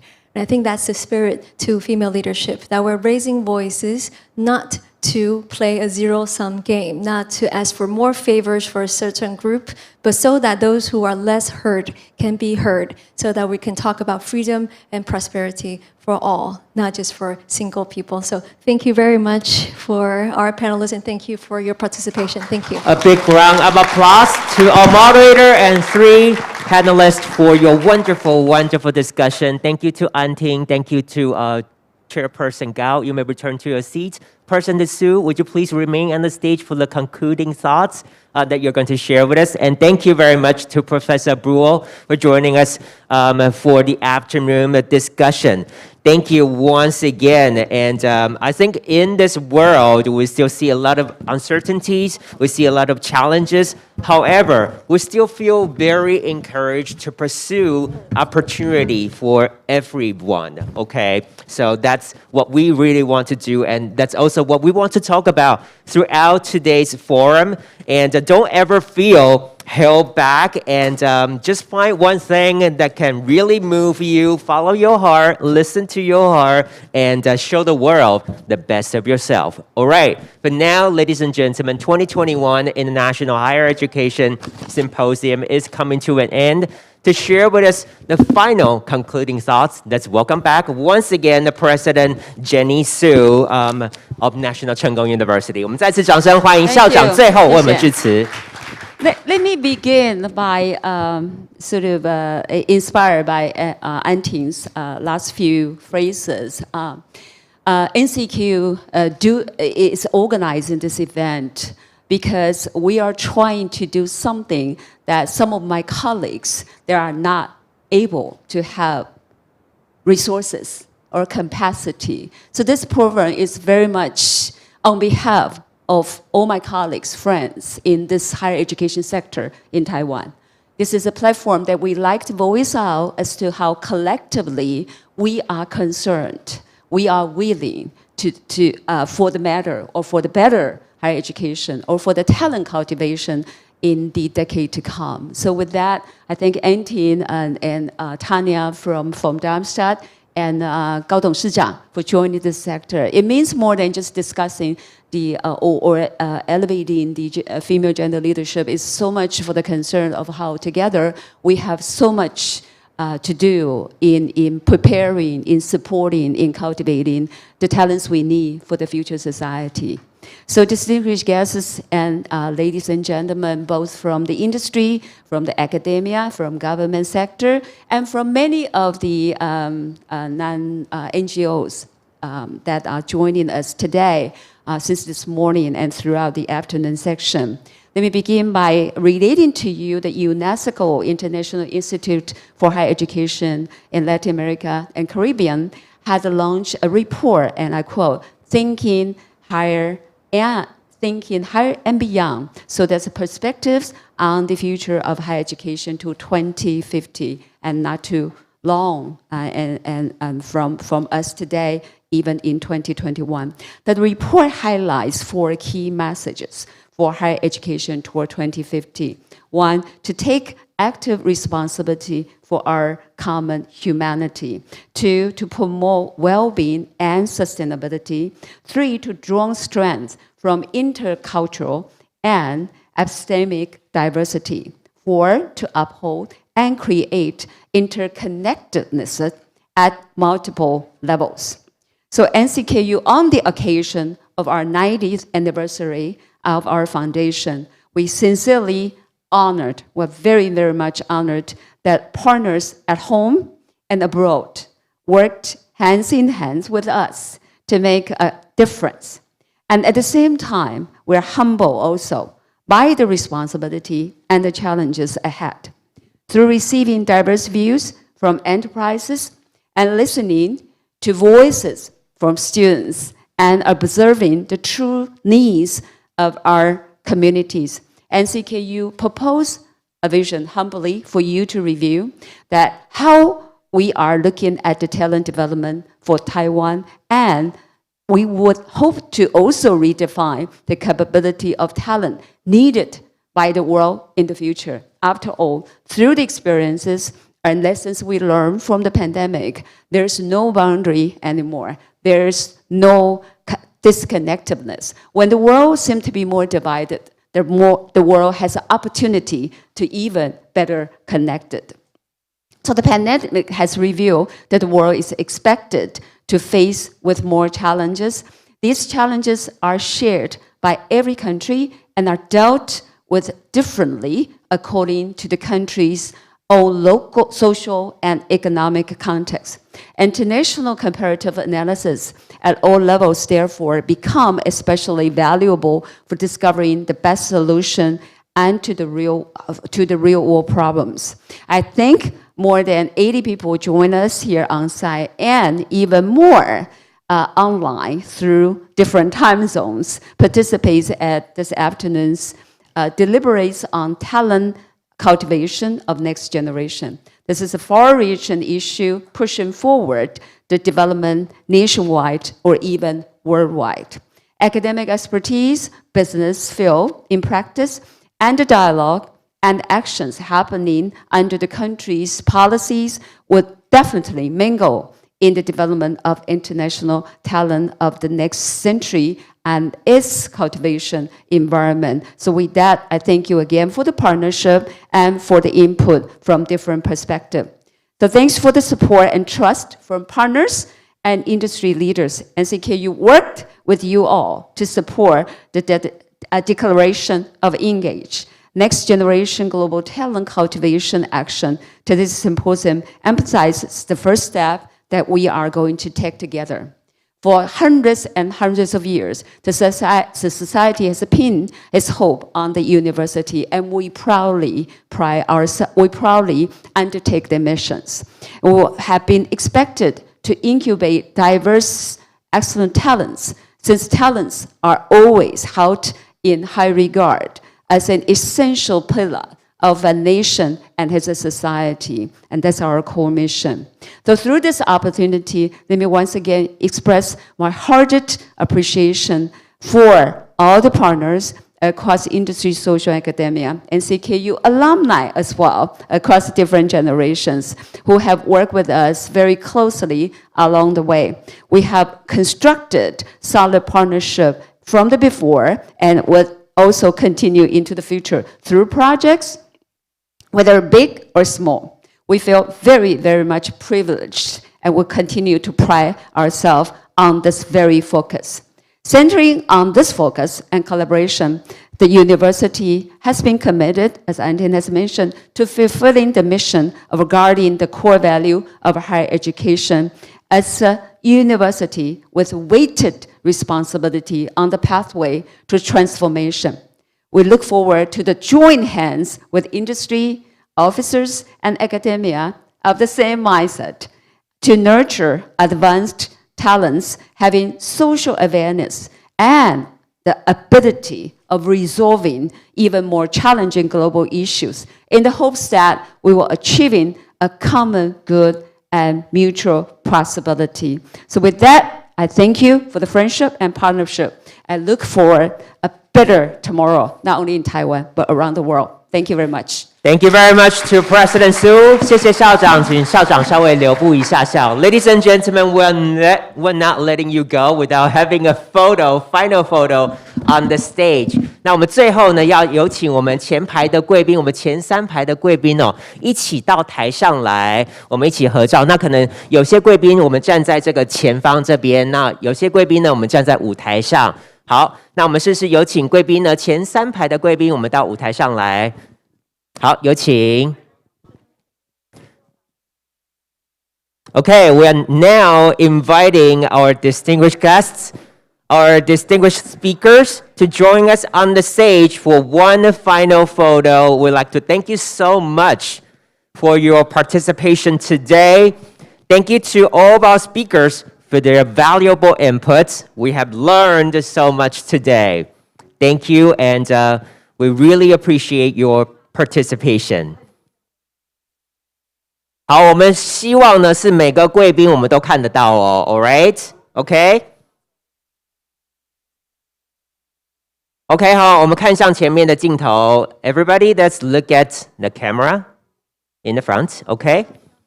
好，我们第一张先戴着口罩好了，那我们等一下再把口罩拿下来。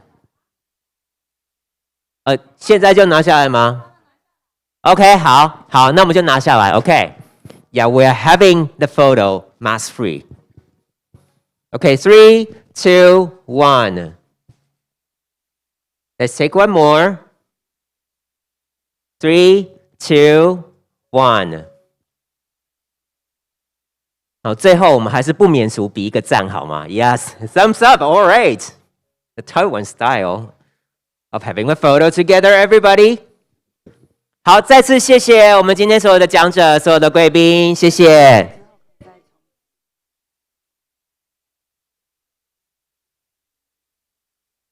走了，好。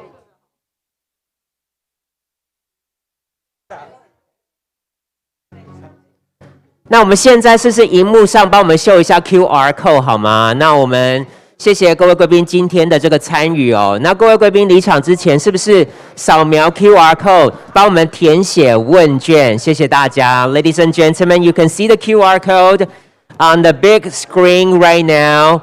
Please scan the QR code and fill out the questionnaire for us. We value your opinions very much. 也提醒有借口译设备的贵宾呢，请不要忘记归还设备了。Please also do not forget to return the headsets to our staff.